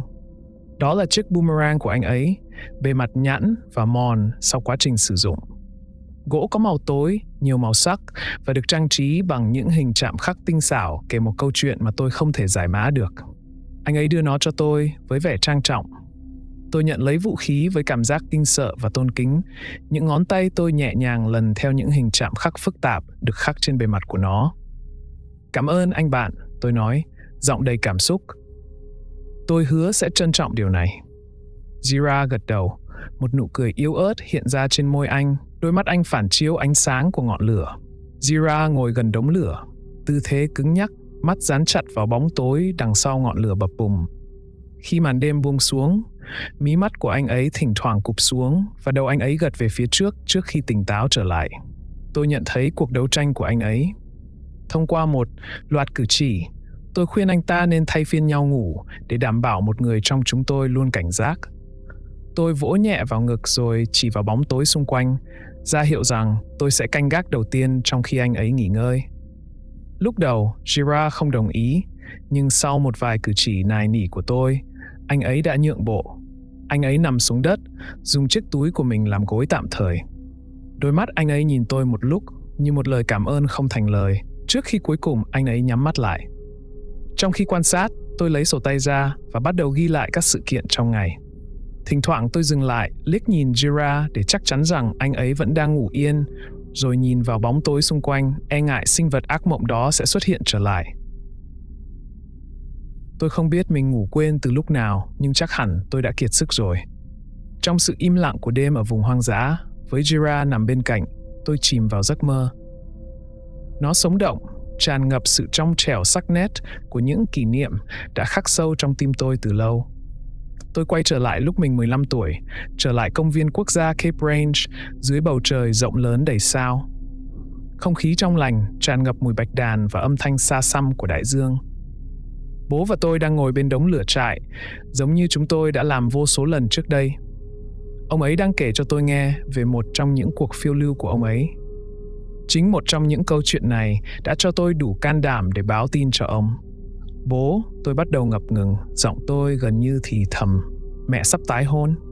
Những lời nói lơ lửng trong không khí, nặng trĩu với sự thay đổi mà chúng mang theo. Ông ấy không phản ứng ngay lập tức, vẻ mặt của bố không thể đoán được. Sau đó, ông thở dài, một âm thanh dường như mang theo sức nặng của những suy nghĩ không thể nói ra. Bố hiểu, cuối cùng ông nói, bố mừng cho mẹ con. Giọng ông ấy đều đều, nhưng tôi có thể nghe thấy một chút gì đó mờ nhạt, có thể là nỗi buồn, có thể là sự cam chịu. Ông ấy nhìn tôi, đôi mắt phản chiếu ngọn lửa bập bùng, những cảm xúc đan xen hiện lên trên nét mặt ông. Bố hy vọng người đó làm cho mẹ con hạnh phúc, ông nói thêm, giọng điệu nhuốm đầy cay đắng. Chứng kiến trái tim ông ấy bị giằng xé làm tan nát trái tim tôi lồng lên, lời nói tuôn ra như thác lũ. Con không thể chịu nổi thằng cha đó. Mark, hắn là một tên khốn nạn. Tôi cố gắng tìm từ thích hợp để diễn tả rằng tôi ghê tởm người cha dượng tương lai của mình đến mức nào, nhưng tất cả đều không thành công. Hắn không phải là bố, tôi kết thúc một cách uể oải, cảm thấy vô cùng buồn bã. Con biết đấy, chim sẻ nhỏ, ông nói, đôi khi có những người bước vào cuộc đời chúng ta và chúng ta không có quyền lựa chọn. Điều quan trọng là cách chúng ta phản ứng với họ. Tôi cảm thấy một nỗi thất vọng trào dâng, xen lẫn với niềm khao khát tuyệt vọng muốn được trốn thoát. Con có thể bỏ trốn, sẽ chỉ có con và bố thôi. Chúng ta có thể sống ở đây, tránh xa mọi thứ. Ông ấy cười nhẹ, âm thanh đó có vẻ vừa buồn bã vừa trìu mến. Con là linh hồn hoang dã của bố, ông nói. Nhưng cuộc sống không phải là chạy trốn, mà là đối mặt với những gì sẽ xảy đến và tìm ra con đường vượt qua nó. Ông ấy nhìn những giọt nước mắt dâng lên trong mắt tôi, pha trộn giữa thất vọng và thách thức của tuổi trẻ. Này, bố có quà cho sinh nhật cho con đây, ông nói, nhẹ nhàng chuyển chủ đề, thò tay vào ba lô. Ông ấy rút ra cuốn sổ bìa ra, chính là cuốn sổ tôi đã mang theo trong suốt thời gian thử thách. Dành cho tất cả những cuộc phiêu lưu của con, dù lớn hay nhỏ, bố mỉm cười nói thêm. Tôi lau nước mắt và cầm cuốn sổ lên, ngón tay lần theo bìa của nó. Ông ấy nhìn tôi, ánh mắt dịu lại. Con biết là bố rất yêu con, phải không? Ông ấy hỏi, rằng bố sẽ làm mọi thứ trong khả năng của mình để đảm bảo con không bị tổn thương. Tôi dựa vào người ông, vòng tay ôm lấy thân hình rắn chắc của bố. Tất nhiên là con biết bố, tôi nói, giọng tôi bị bóp nghẹt bởi chiếc áo khoác của bố. Con cũng yêu bố. Con sẽ ổn thôi, Willow.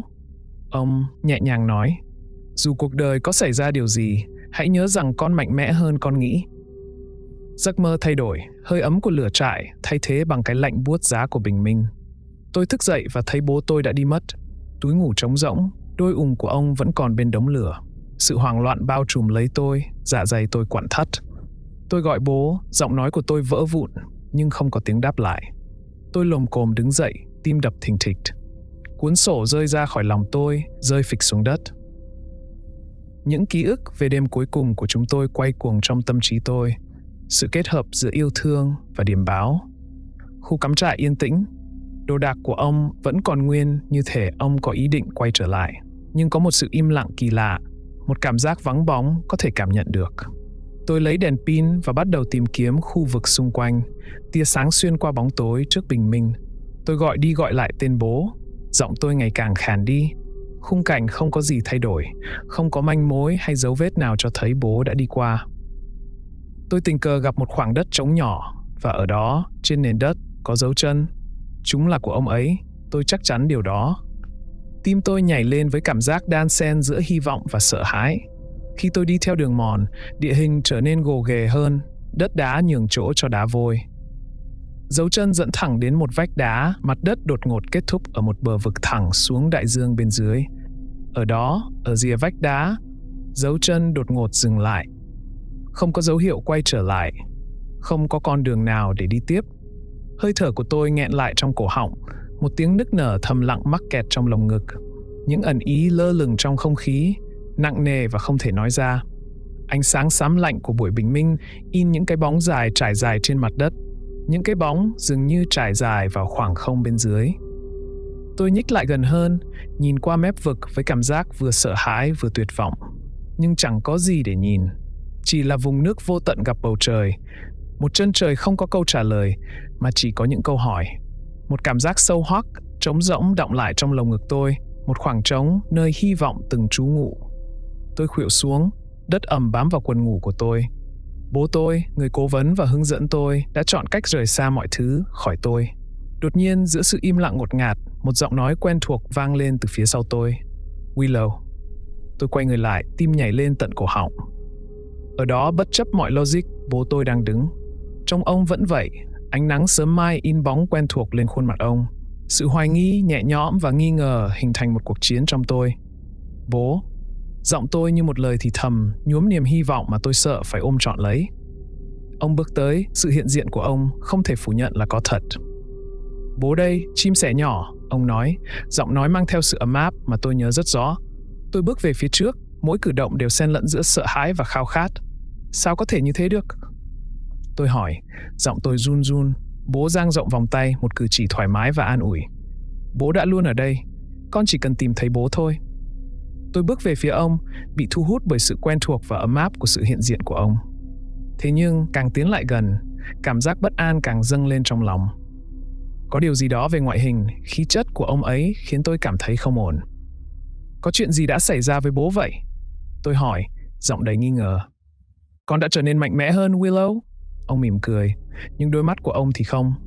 Nhưng con có đủ mạnh mẽ để đối mặt với sự thật không? Bố làm con sợ quá, tôi thì thầm, tim đập thình thịch. Nụ cười của ông toét rộng hơn, nhưng đó không phải là vẻ mặt ấm áp, an ủi mà tôi nhớ. Thay vào đó, nó biến thành một thứ gì đó chế nhạo, một nụ cười tô toét khiến tôi rùng mình. Đột nhiên, ông ấy bật cười. Một âm thanh chói tai và hoang dã đến mức khiến tôi như chết cứng tại chỗ. Tiếng cười vang vọng xung quanh chúng tôi, bật ra khỏi vách đá và lấp đầy không khí một âm hưởng nham hiểm. Khi tôi kinh hãi chứng kiến, hình dáng của bố tôi bắt đầu thay đổi, vặn vẹo theo những cách phi thực tế. Da ông ta gợn sóng và phồng lên, các đường nét của ông méo mó một cách kỳ cục. Tôi lùi lại một bước, hơi thở nghẹn lại trong cổ họng. Người đàn ông từng là bố tôi đang biến đổi, cơ thể ông ta phình to và vặn vẹo thành một hình thù quái dị. Những đường nét quen thuộc tan biến để lộ làn da lốm đốm, có vảy của bunyip. Đôi mắt của nó phát ra một màu đỏ thẫm đầy ác độc, nhìn chằm chằm vào tôi với một sự mãnh liệt đáng sợ. Sự tuyệt vọng và sợ hãi bủa vây tôi, nhưng chúng cũng mang lại sự sáng suốt rõ ràng. Đây không phải là sự thật. Tôi đang gặp ác mộng. Tôi cần phải thức dậy. Ngay khi sinh vật ma quái chuẩn bị lao vào tôi, một phần bản năng nguyên thủy trong tâm trí tôi hét lên, yêu cầu tôi phải thực hiện những bước quyết liệt để đánh thức bản thân. Tôi nhìn qua mép vách đá, vực sâu tựa như vô tận dẫn vào hư vô. Đó là một lựa chọn đáng sợ, nhưng đó là cách duy nhất tôi có thể nghĩ ra để thoát khỏi giấc mơ khủng khiếp này. Hít một hơi thật sâu, tôi lùi lại, thu hết can đảm và quyết tâm trong mình. Với cái nhìn thách thức cuối cùng về phía con quái vật, tôi lao ra khỏi mép vách đá. Tôi có thể cảm nhận được tiếng rít của không khí khi chúng lướt qua mặt tôi. Cái cảm giác không trọng lực khi tôi rơi khỏi vách đá ấy thật đáng sợ và phấn khích. Đó là khoảnh khắc tôi lao mình vào một nơi vô định. Bụng tôi cồn cào, tim đập loạn nhịp, mọi giác quan đều căng thẳng tới mức gần như không chịu nổi. Nước biển ở phía dưới cứ như lao tới đón tôi, một dải màu sắc và chuyển động mờ ảo. Nhưng trước khi kịp chạm vào chúng, tôi bỗng bừng tỉnh. Đó là một cơn tỉnh mộng đột ngột và dữ dội. Cơ thể tôi bật dậy hệt như bị kéo lên bởi một sợi dây vô hình nào đó. Hơi thở dồn dập, tim vẫn còn đập thình thịch trong lồng ngực. Tôi bàng hoàng, dư âm của cơn ác mộng vẫn đang bám lấy tôi như màn sương lạnh vậy. Trời còn tờ mờ sáng, ánh bình minh nhẹ nhàng chiếu sáng cảnh vật xung quanh. Đống lửa đã tàn thành than hồng, hơi ấm của nó chỉ còn là ký ức mờ nhạt. Tôi trở lại nơi hoang vu của nước Úc, nơi mà cơn ác mộng về vách đá đó và con quái vật Bunyip mờ dần vào thế giới mộng mị. Nhưng một cơn hoảng loạn mới chợt ập đến khi tôi nhanh chóng nhận ra Jira đã biến mất. Chỗ ngủ của anh ấy trống không, mặt đất vẫn còn hằn dấu trên cơ thể anh. Tôi đảo mắt tìm kiếm quanh khu trại, cố tìm chút manh mối về nơi anh có thể đã đi. Đồ đạc của anh vẫn còn đó, giống như của bố tôi vào buổi sáng hôm tôi phát hiện ông đã mất tích. Trái tim tôi trĩu nặng, một nỗi buồn vô tận ùa đến. Liệu Jira cũng đã bỏ đi sao? Tại sao anh lại rời đi mà không nói lời nào? Nhất là sau tất cả những gì chúng tôi đã trải qua cùng nhau. Tâm trí tôi tràn ngập những suy nghĩ. Mỗi lần như vậy, tôi lại càng cảm thấy thất vọng hơn. Có phải anh ấy đã cảm thấy có thứ gì nguy hiểm và đi kiểm tra? Hay anh đơn giản nghĩ rằng chúng tôi không còn đi chung trên một con đường nữa để tôi đối mặt với vùng hoang dã một mình? Tôi đứng dậy, cơ thể cứng đờ và đau nhức liên miên sau một giấc ngủ đầy bất ổn cùng với những sự kiện đã xảy ra trong nhiều ngày qua. Bản năng đầu tiên của tôi là gọi tên anh, nhưng tôi kìm lại, nhận thức rõ ràng bất kỳ tiếng động nào cũng có thể thu hút sự chú ý không mong muốn. Chúng có thể là con quái vật Bunyip. Tôi bắt đầu đi vòng quanh khu trại, tìm kiếm thêm một vài manh mối về anh ấy. Có vết của dấu chân đã đi qua. Đó là dấu chân của Jira. Tôi nhận ra hoa văn độc đáo trên những dấu chân ấy. Chúng dẫn vào bụi rậm, nhưng không có một đặc điểm rõ ràng nào về lý do mà anh rời đi, hoặc anh có thể đang đi đâu đó mà tôi không biết. Nhưng rồi, khi mặt trời mọc hẳn, chiếu sáng những hình bóng dài trên mặt đất đỏ, tôi thấy một bóng dáng tiến lại gần. Đó là Jira. Bước đi tự tin, anh có vẻ như đang mang theo thứ gì đó trong tay. Một cảm giác nhẹ nhõm ùa vào tâm trí tôi. Khi anh lại gần, tôi nhận ra anh mang theo một con thằn lằn cát đã chết. Cơ thể của nó khá dài và mảnh mai, lủng lẳng trong tay anh. Ở tay kia, anh cầm một bó thảo dược tươi mới. Jira đặt những thứ đó gần đống lửa tàn. Anh nhìn tôi thoáng qua, trong ánh mắt có chút gì đó giống như lời xin lỗi, rồi bắt đầu làm việc. Anh cẩn thận lấy nọc độc từ con thằn lằn với một động tác chính xác và thuần thục. Nọc độc này, một loại neurotoxin mạnh, là thứ tôi đã được đọc trong quá trình huấn luyện kiểm lâm, nhưng tôi chưa bao giờ thấy ai xử lý trực tiếp chúng. Với sự cẩn trọng, anh trộn nọc độc với các loại thảo dược đã thu thập, nghiền chúng bằng một viên đá nhỏ và phẳng. Hỗn hợp ấy dần trở thành một loại bột sệt đen đặc, hoàn hảo như ý muốn. Jira nhìn tôi, mắt anh lấp lánh như đang cảnh báo về khả năng có thể gây chết người của cái hỗn hợp này. Sau đó, với một bàn tay vững chắc, anh bôi hỗn hợp lên đầu ngọn giáo, đảm bảo chúng được phủ đều. Tôi dõi theo và bị cuốn hút bởi màn trình diễn của một kỹ năng được truyền thụ qua nhiều thế hệ. Chính chúng có lẽ đã cứu mạng anh không ít lần. Tiếp theo, Anh lấy con dao đa năng Thụy Sĩ mà tôi đã tặng, cũng bôi cùng hỗn hợp lên lưỡi dao một cách cẩn trọng. Tò mò về hành động của anh, tôi giơ chiếc boomerang anh đã tặng tôi, nhướng mày hỏi. Cái này cũng vậy, á? Tôi hỏi. Jira gật đầu xác nhận. Anh cẩn thận bôi một lớp mỏng hỗn hợp nọc độc thảo dược lên các cạnh của boomerang, biến công cụ gỗ đơn giản thành một vũ khí giết người. Khi Jira hoàn thành việc chuẩn bị tỉ mỉ vũ khí của chúng tôi, anh bất ngờ ra hiệu hướng về phía cuốn sổ ghi chép của tôi. Tôi nhặt nó lên và đưa cho anh, cùng với một cây bút. Anh lật đến một trang trắng và bắt đầu vẽ với sự tập trung cao độ. Các nét vẽ dần hình thành, tạo nên hình ảnh của Bunyip. Anh vẽ nó đứng trên hai chân sau, hình dáng đáng sợ của chúng dần chiếm trọn trang giấy. Rồi, với những nét vẽ chính xác, Jira thêm vào hai hình nhỏ hơn bên cạnh con quái vật. Một người cầm giáo, còn người kia cầm boomerang. Anh chỉ vào một điểm cụ thể trên phần bụng dưới của con vật trong bức vẽ, khoanh tròn nó nhiều lần. Dường như anh đã xác định được điểm yếu của nó, một mục tiêu để chúng tôi nhắm vào trong trận chiến kế tiếp với sinh vật này. Jira nói điều gì đó bằng tiếng bản địa, giọng điệu giống như đang gợi ý một câu hỏi. Dù không hiểu từ ngữ của anh, tôi vẫn hiểu được ý nghĩa. Anh đang hỏi liệu tôi có hiểu kế hoạch của anh không? Tôi gật đầu, nhìn vào mắt anh với đầy quyết tâm. Tôi hiểu mà, tôi đáp. Khi chúng tôi đến gần làng của Jira, địa hình thay đổi một cách tinh tế. Rừng cây nhường chỗ cho một cảnh quan rộng mở hơn. Ngôi làng ẩn mình trong một thung lũng hẻo lánh, được bao quanh bởi những dặng núi cao vừa mang lại sự bảo vệ vừa biệt lập. Đó là một viên ngọc ẩn, một ốc đảo bình yên giữa vùng hoang dã khắc nghiệt của nước Úc. Chúng tôi đến gần ngôi làng với cảm giác sợ hãi ngày càng tăng, những dấu hiệu tàn phá ngày càng rõ ràng. Cộng đồng sôi động một thời như được mô tả trong bức vẽ của Jira, giờ đây trở thành khung cảnh hoang tàn. Không khí đặc quánh, mùi khói cay nồng và thứ gì đó khác, thứ gì đó còn đáng sợ hơn nhiều. Khi bước vào ranh giới của ngôi làng, toàn bộ thảm kịch mở ra trước mắt chúng tôi. Những túp lều bị thiêu rụi thành đống tro tàn, các khu công cộng bị phá hủy, những khu đất thiêng liêng bị xâm phạm. Tuy nhiên, cảnh tượng đáng lo ngại nhất là các thi thể. Những người đàn ông trong làng, chiến binh và thợ săn nằm rải rác khắp nơi. Những khoảnh khắc cuối cùng của họ dường như kể lại câu chuyện về một trận chiến khốc liệt, tuyệt vọng chống lại một kẻ thù không thể tưởng tượng được. Những dấu vết trên cơ thể họ, những vết cắt và vết thương sâu phù hợp với đặc điểm đáng sợ của Bunyip mà chúng tôi gặp phải.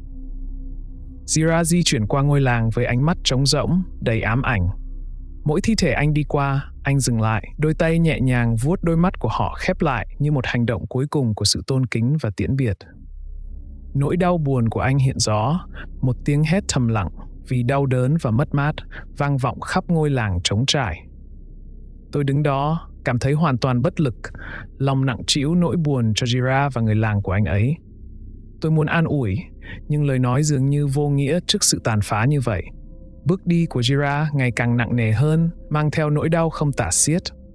Cuối cùng, anh ấy khuỵu gối giữa đống đổ nát, toàn bộ cơ thể anh ấy run lên với những tiếng nức nở thầm lặng. Đó là một cảnh tượng đau lòng. Một người đàn ông kiêu hãnh và mạnh mẽ, bị đẩy đến bờ vực bởi sự mất mát của tất cả những gì anh trân trọng. Những lời cầu nguyện đau khổ của anh được nói bằng tiếng mẹ đẻ tràn ngập không gian, một giai điệu đầy ám ảnh của nỗi buồn và tuyệt vọng. Nỗi đau buồn của anh là một sức mạnh hữu hình, một vết thương mở toang mà vượt qua ngôn ngữ và văn hóa. Tôi nhớ lại ngày tôi mất bố, sự bối rối và đau lòng kéo theo sau đó. Nhưng sự mất mát của Jira ở một mức độ mà tôi thậm chí không thể hiểu được. Anh ấy không chỉ thương tiếc một người, anh ấy đang đau buồn cho cả thế giới của mình, một cộng đồng và lối sống đã bị tước đi một cách tàn bạo nhất. Nhẹ nhàng, tôi quỳ xuống bên cạnh anh ấy, đề nghị sự hiện diện của mình như một nguồn hỗ trợ thầm lặng.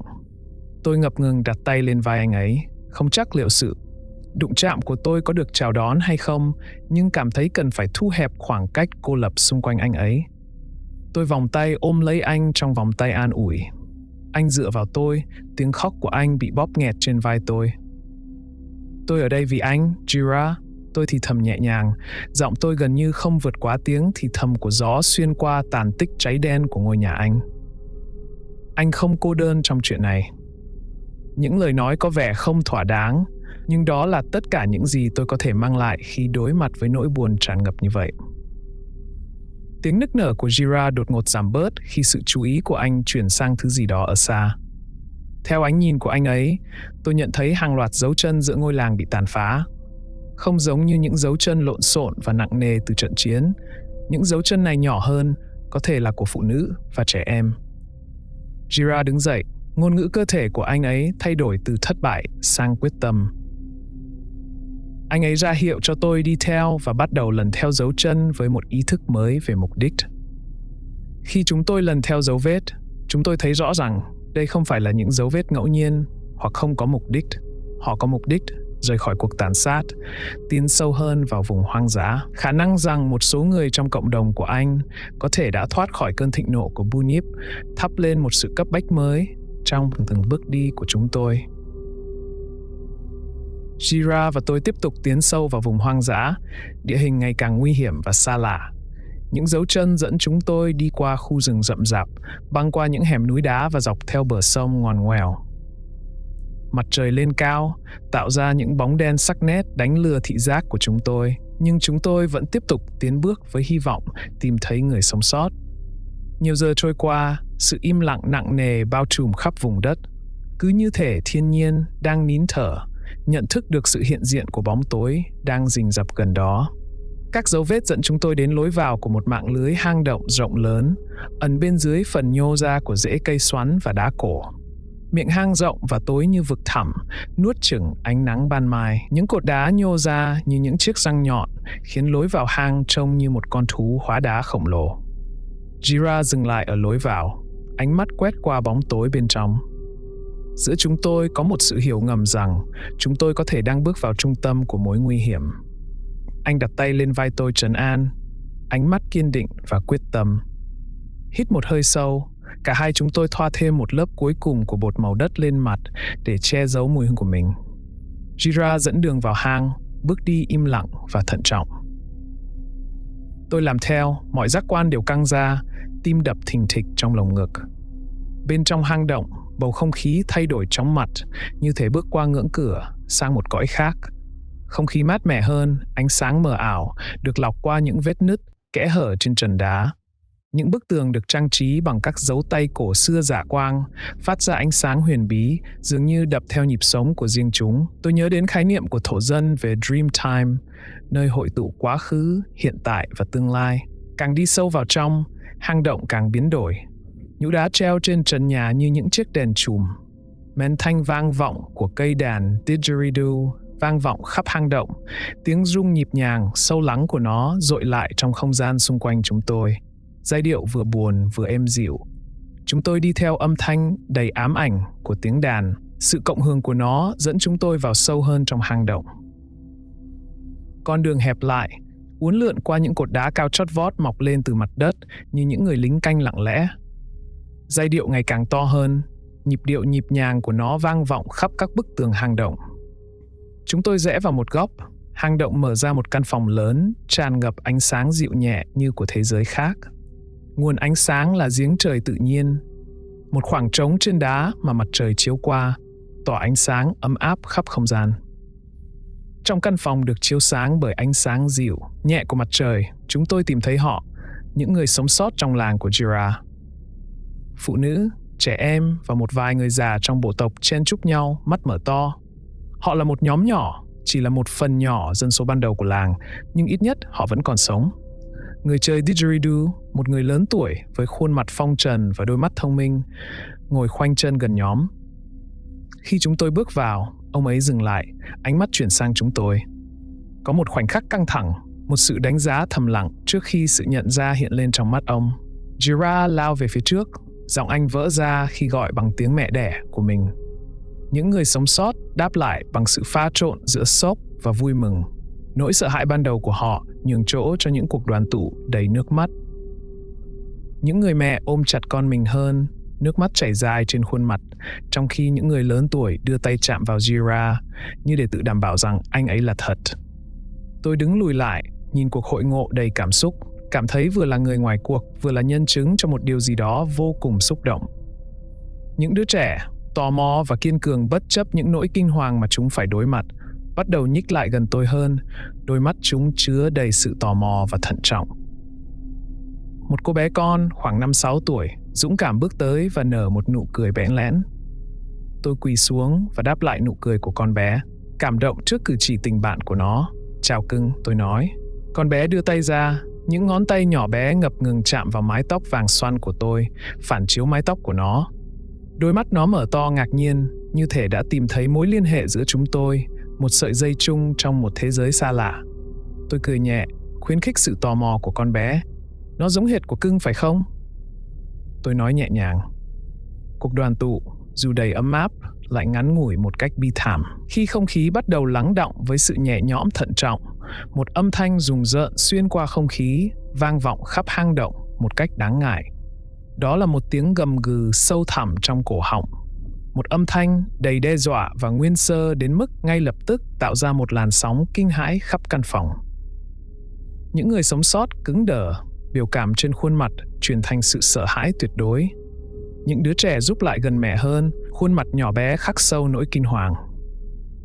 Đầu Zira ngẩng lên, đôi mắt anh nheo lại khi chăm chú lắng nghe. Vẻ mặt dữ tợn của anh ấy cho tôi biết tất cả những gì tôi cần biết. Bunyip ở rất gần, có lẽ gần hơn những gì chúng tôi dám nghĩ. Âm thanh vang dội khắp hang động, tiếng vọng không ngừng nghỉ dường như đến từ mọi hướng, khiến người ta hoang mang và bối rối. Chúng tôi nhanh chóng bắt đầu tổ chức những người sống sót, hướng họ tới một lối đi hẹp ở phía sau cái hang. Đó là một lối đi chật chội, nhưng là lối thoát duy nhất khả thi. Tiếng gầm gừ của Bunyip ngày càng to hơn, dai dẳng hơn. Sự hiện diện của nó giống như một cái bóng hữu hình đang tiến lại gần hơn từng giây. Không khí trong hang trở nên dày đặc sự căng thẳng, nỗi sợ hãi gần như có thể chạm vào. Jira dẫn đầu, hướng dẫn những người sống sót đi qua lối đi với vẻ khẩn trương thầm lặng.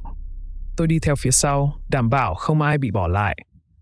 Chúng tôi di chuyển nhanh nhất có thể, nhưng lối đi lại hẹp và quanh co, buộc chúng tôi phải đi theo một hàng duy nhất. Những bức tường bao quanh chúng tôi, không khí đặc quánh và nặng nề. Âm thanh duy nhất là tiếng bước chân lê lết và thỉnh thoảng là tiếng thút thít sợ hãi của bọn trẻ.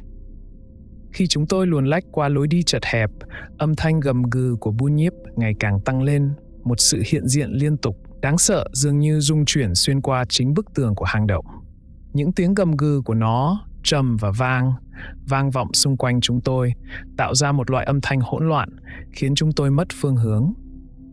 Tôi nhận ra một cách rõ ràng đến rợn người. Bunyip đang sử dụng một dạng định vị bằng tiếng vang. Tiếng gầm gừ của nó dội lại từ các bức tường và dẫn nó đến vị trí của chúng tôi. Nhóm của chúng tôi tụ tập lại với nhau và di chuyển ồ ạt, giống như một ngọn hải đăng, phản chiếu sóng âm thanh trở lại con quái vật. Jira và tôi trao đổi ánh nhìn. Cả hai chúng tôi đều hiểu rằng mình cần phải chia nhau ra, phá vỡ khối thống nhất mà âm thanh của Bunyip đang phản chiếu. Jira truyền đạt điều này cho những người sống sót bằng giọng điệu khẩn cấp và nhỏ nhẹ. Chúng tôi đến một căn phòng rộng hơn trong hang, một ngã tư tự nhiên với hai đường hầm dẫn về các hướng khác nhau. Jira nhanh chóng đánh giá tình hình và hướng dẫn những người sống sót đi xuống một đường hầm, nói với một giọng điệu trầm lặng, thúc đẩy họ hành động. Sau đó anh ấy quay sang tôi, vẻ mặt kiên quyết. Anh ta chỉ vào đường hầm mà những người sống sót đang đi, ra hiệu cho tôi đi theo họ. Tôi gật đầu hiểu ý, sẵn sàng đi theo những người sống sót để đảm bảo an toàn cho họ. Nhưng khi tôi quay đi, tôi nhận thấy Jira không tham gia cùng chúng tôi. Thay vào đó, anh ta đi xuống đường hầm khác, đập mạnh ngọn giáo của mình vào tường. Hiểu được điều anh ấy đang làm khiến tôi cảm động ngay lập tức. Anh ta định đóng vai trò như một mồi nhử, thu hút sự chú ý của Bunyip khỏi nhóm để tạo cơ hội cho họ trốn thoát. Tôi do dự một lúc, bị giằng xé giữa bản năng sinh tồn và nhận thức rằng Jira đang cố tình bước vào mối nguy hiểm nghiêm trọng. Nhưng khi anh ấy biến mất trong bóng tối của đường hầm, tôi không thể bỏ mặc anh ấy được. Sau tất cả những gì chúng tôi đã trải qua cùng nhau, việc bỏ mặc cho anh ấy một mình đối mặt với Bunyip là điều không thể nghĩ tới. Tôi nhanh chóng quay lại, đi theo con đường của Jira. Khi tôi đuổi kịp anh ấy quay người lại, vẻ mặt thất vọng. Anh lắc đầu, ra hiệu dứt khoát cho tôi đi cùng những người khác. Nhưng tôi đứng vững, nhìn thẳng vào mắt anh. Tôi sẽ không bỏ anh, tôi nói, Giọng vẫn vững vàng bất chấp nỗi sợ hãi đang xuyên qua người tôi. Chúng ta sẽ đối mặt với chuyện này cùng nhau. Zira bắt đầu phản đối, nhưng anh ấy nhìn thấy sự quyết tâm trong mắt tôi. Anh miễn cưỡng gật đầu, hiểu rằng tôi sẽ không bị lung lay. Con đường ngoằn ngoèo dẫn chúng tôi vào sâu hơn trong lòng hang. Khi chúng tôi di chuyển, trần hang dần cao lên, mở ra một căn phòng lớn hơn với trần đá cao hình vòm. Những cột măng đá nhô ra khỏi mặt đất, tạo nên một mê cung tự nhiên. Tiếng gầm gừ của Bunyip ngày càng to hơn, điên cuồng hơn. Như thể sinh vật đó đang áp sát chúng tôi từ mọi phía. Sự hiện diện của nó được cảm nhận nhưng chưa được nhìn thấy. Sự chờ đợi cũng đáng sợ như chính sinh vật này, một trò chơi sinh tử của mèo vờn chuột. Khi chúng tôi tiến về phía trước, không khí trong hang ngày càng lạnh hơn. Một cơn ớn lạnh dường như thấm vào tận xương tủy. Zira và tôi trao nhau những cái nhìn căng thẳng. Tay chúng tôi nắm chặt vũ khí, sẵn sàng cho cuộc đối đầu mà chúng tôi biết sắp xảy ra. Đột nhiên, không hề báo trước, mặt đất trước mặt chúng tôi nổ tung thành một cơn mưa đá và bụi. Bunyip lao ra khỏi lòng đất. Làn da lốm đốm màu xanh lá cây của nó lấp lánh trong ánh sáng yếu ớt, và đôi mắt đỏ ác độc của nó nhìn chằm chằm vào chúng tôi với sự dữ dội rợn người. Sinh vật này lớn hơn và đáng sợ hơn tôi nhớ. Sự hiện diện của nó thống trị căn phòng. Bunyip vờn quanh chúng tôi, chuyển động của nó có vẻ linh hoạt so với kích thước của nó. Nó đang đùa giỡn với chúng tôi, tận hưởng trò chơi kẻ săn mồi và con mồi. Zira và tôi, dù rất quyết tâm, vẫn đau đớn nhận ra sự bất lợi của mình. Chúng tôi đang chiến đấu với một sinh vật huyền thoại, một sinh vật là hiện thân cho bản chất khắc nghiệt của vùng hoang dã. Chúng tôi lao qua mê cung măng đá, hơi thở của chúng tôi trở nên hổn hển. Chiến lược của chúng tôi đơn giản nhưng đầy rủi ro, tiếp tục di chuyển hỗn loạn và tìm kiếm cơ hội để tấn công. Những cột đá cung cấp chỗ ẩn náu tạm thời, nhưng chúng cũng cản trở chuyển động của chúng tôi, buộc chúng tôi phải len lỏi và né tránh trong không gian chật hẹp. Tôi liếc nhìn lại, thoáng thấy Bunyip đang tiến lại gần. Cơ thể to lớn của nó cào vào đá, móng vuốt của nó để lại những vết cắt sâu trên mặt đất. Chúng tôi rẽ ngoặt, hy vọng sẽ khiến sinh vật đó mất dấu chúng tôi trên những con đường ngoằn ngoèo. Nhưng khi chúng tôi vòng qua một khúc cua, Bunyip xuất hiện trước mặt, chặn đường chúng tôi. Zira lao về phía trước, ngọn giáo của anh nhắm vào bụng của sinh vật, vị trí anh đã đánh dấu trong hình vẽ của mình. Nhưng sinh vật này tránh được cú đâm của Zira. Chuyển động của nó nhanh nhẹn một cách kỳ lạ. Nó phản đòn bằng một cú tát bằng móng vuốt khổng lồ, suýt chút nữa đã đánh trúng Zira. May là anh đã tránh được vào giây cuối cùng. Tôi cũng lao tới, vung hết sức mình chiếc boomerang được tặng. Sinh vật đó chuyển sự chú ý sang tôi. Đôi mắt nó sáng lên vẻ thông minh độc ác. Tôi tấn công, chiếc boomerang va vào lớp da dày của nó, vang lên một tiếng uỵch kinh khủng. Nhưng giống như va phải một bức tường đá, con vật hầu như không hề nao núng. Bunyip phóng về phía tôi, bộ hàm đồ sộ của nó mở rộng, để lộ những hàng răng sắc như dao cạo. Tôi lăn sang một bên, tránh được vết cắn của nó trong gang tấc. Cái đuôi của sinh vật đó quất xung quanh, khiến tôi mất cảnh giác và ngã nhào xuống đất. Zira thấy tôi gặp nguy hiểm, vội vàng chạy đến giúp đỡ. Anh ta vung ngọn giáo của mình một cách chính xác. Bunyip cảm nhận được mối đe dọa, nhanh chóng xoay người, tước vũ khí của Zira bằng một cú quật mạnh từ móng vuốt của nó. Ngọn giáo rơi xuống đất, ngoài tầm với của anh. Con vật quỷ quái trút toàn bộ cơn thịnh nộ lên Zira, ghim anh xuống đất bằng thân hình khổng lồ của nó. Trong một động thái tuyệt vọng, Zira với lấy con dao Thụy Sĩ mà tôi đã tặng anh ấy. Với tất cả sức lực của mình, anh ta đâm con dao vào sườn con vật. Bunyip lùi lại với một tiếng gầm đinh tai nhức óc, buông Zira ra khỏi gọng kìm của nó. Máu đen chảy ra từ vết thương, một dấu hiệu rõ ràng cho thấy đòn tấn công của Zira đã trúng đích. Nhưng chừng đó là chưa đủ. Sinh vật, dù bị thương, vẫn là một lực lượng đáng gờm. Mắt nó bừng lên với cơn thịnh nộ. Tay tôi nắm chặt chiếc boomerang, cảm nhận trọng lượng và sự cân bằng trong tay. Đây không phải là những chiếc boomerang đồ chơi mà tôi đã ném trước đây. Đây là một vũ khí được mài giũa để sinh tồn. Bunyip không nhận thấy tôi đã lấy lại được thăng bằng. Mắt tôi đảo quanh, tuyệt vọng tìm kiếm lợi thế. Sau đó tôi nhìn thấy nó, một thạch nhũ khổng lồ sắc nhọn treo lơ lửng phía trên nơi Bunyip đứng. Đó là một cú đánh xa, nhưng đó là tất cả những gì chúng tôi có. Trong khoảnh khắc đó, thời gian dường như chậm lại. Tôi có thể nghe thấy tiếng tim mình đập thình thịch bên tai, hơi thở của tôi dồn dập và gấp gáp. Tôi nghĩ về bố tôi, về những bài học ông dạy tôi về việc đối mặt trực diện với nỗi sợ hãi. Vận dụng từng chút sức lực và sự tập trung, tôi ném chiếc boomerang bằng tất cả sức mạnh của mình. Chiếc boomerang rít lên trong không khí, huýt gió khi nó lao về phía mục tiêu. Tim tôi đập nhanh khi nó đến gần mục tiêu, khoảnh khắc kéo dài, mỗi giây như một đời. Với một tiếng nứt vang dội, chiếc boomerang đập vào thạch nhũ. Cú va chạm làm rung chuyển cả hang động, một rung động vang vọng đến tận lõi trái đất. Tảng đá, vốn đã rất không ổn định, bắt đầu rời khỏi trần nhà. Bunyip cảm nhận được nguy hiểm, nhìn lên đúng lúc khối đá khổng lồ tách ra, rơi thẳng về phía nó với sức mạnh của trọng lực. Không có thời gian cho nó phản ứng, không có thời gian để trốn thoát. Tảng đá đâm thẳng vào sinh vật với một tiếng gầm như sấm, nhấn chìm nó trong đám mây bụi và mảnh vụn. Những mảnh đá lởm chởm xuyên qua lớp da có vảy, cứng cáp của Bunyip. Con quái vật phát ra một tiếng gầm rung trời, một âm thanh chứa đầy đau đớn và giận dữ. Nó quằn quại dữ dội, cơ thể to lớn của nó vùng vẫy dưới sức nặng của tảng đá đâm vào nó, để lộ phần bụng mềm mại trong nỗ lực tuyệt vọng để thoát ra. Jira nắm bắt cơ hội, lấy lại ngọn giáo của mình từ nơi nó đã rơi. Anh ta đặt nó vào một dụng cụ ném giáo, một công cụ đơn giản nhưng hiệu quả giúp khuếch đại lực và khoảng cách ném. Bằng một cử động uyển chuyển, gần như thơ mộng, Jira rút tay ra sau lấy đà và phóng ngọn giáo. Ngọn giáo lao vút đi xuyên qua không trung với độ chính xác chết người. Quỹ đạo của nó không hề sai sót. Sự im lặng của hang động bị xé rách bởi âm thanh xé gió của mũi giáo cắt xuyên qua không khí, vang vọng theo sức nặng của khoảnh khắc. Mũi giáo đâm thẳng vào trái tim của Bunyip. Bunyip phát ra một tiếng gầm cuối cùng đầy đau đớn và giận dữ. Cơ thể nó co giật khi sự sống rời bỏ nó. Trong một vài khoảnh khắc căng thẳng, sinh vật này vùng vẫy dữ dội, nhưng mỗi cử động ngày càng yếu đi. Những vũng máu đen đặc, sền sệt tràn ra xung quanh nó, thấm vào lòng đất. Cơn co giật của Bunyip từ từ lắng xuống. Hình dạng khổng lồ của nó sụp đổ dưới sức nặng của vết thương. Trong một sự biến đổi đầy ám ảnh, hình dạng kỳ cục của con quái vật biến hình, hiện ra một khuôn mặt mà tôi biết rất rõ. Đó là bố tôi. Ông ấy nhìn tôi với đôi mắt thống khổ và đau đớn, giọng ông ấy vang vọng khắp hang động.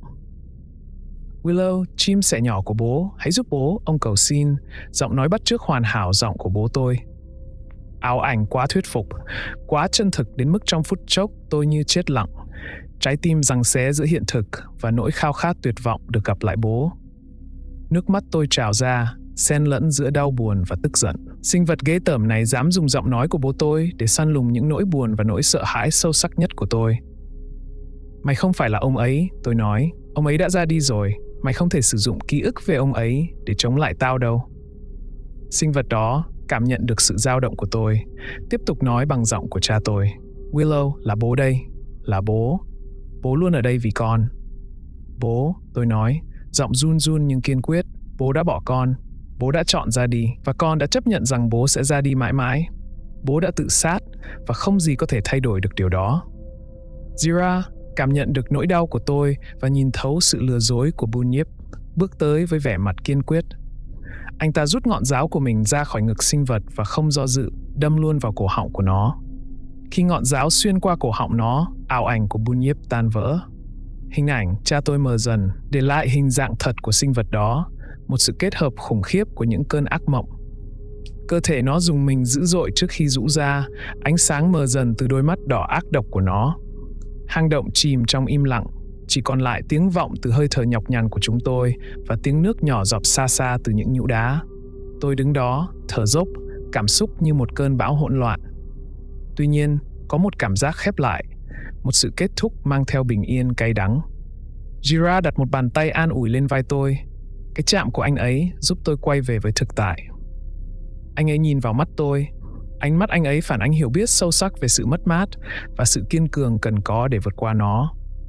Jira và tôi quay trở lại chỗ những người sống sót. Những dấu tay màu son trên tường dường như dẫn đường cho chúng tôi. Ánh sáng lập lòe của chúng tạo nên sự hiện diện dễ chịu trong không gian mờ ảo. Khi chúng tôi đến gần căn phòng nơi chúng tôi đã để lại những người sống sót, Âm thanh thì thầm đầy lo lắng của họ vang đến tai chúng tôi. Khi chúng tôi bước vào, mọi ánh mắt đều hướng về chúng tôi. Zira nói với những người dân của mình bằng một giọng nói bình tĩnh, vững vàng, giải thích những gì đã xảy ra. Tôi nhìn thấy một cảm giác nhẹ nhõm lan tỏa trên gương mặt họ. Chúng tôi dẫn những người sống sót ra khỏi hang. Khuôn mặt của họ phản ánh sự kiệt sức, nhẹ nhõm và nỗi sợ hãi kéo dài. Ra khỏi miệng hang, chúng tôi được chào đón bởi ánh sáng chói lóa của ban ngày.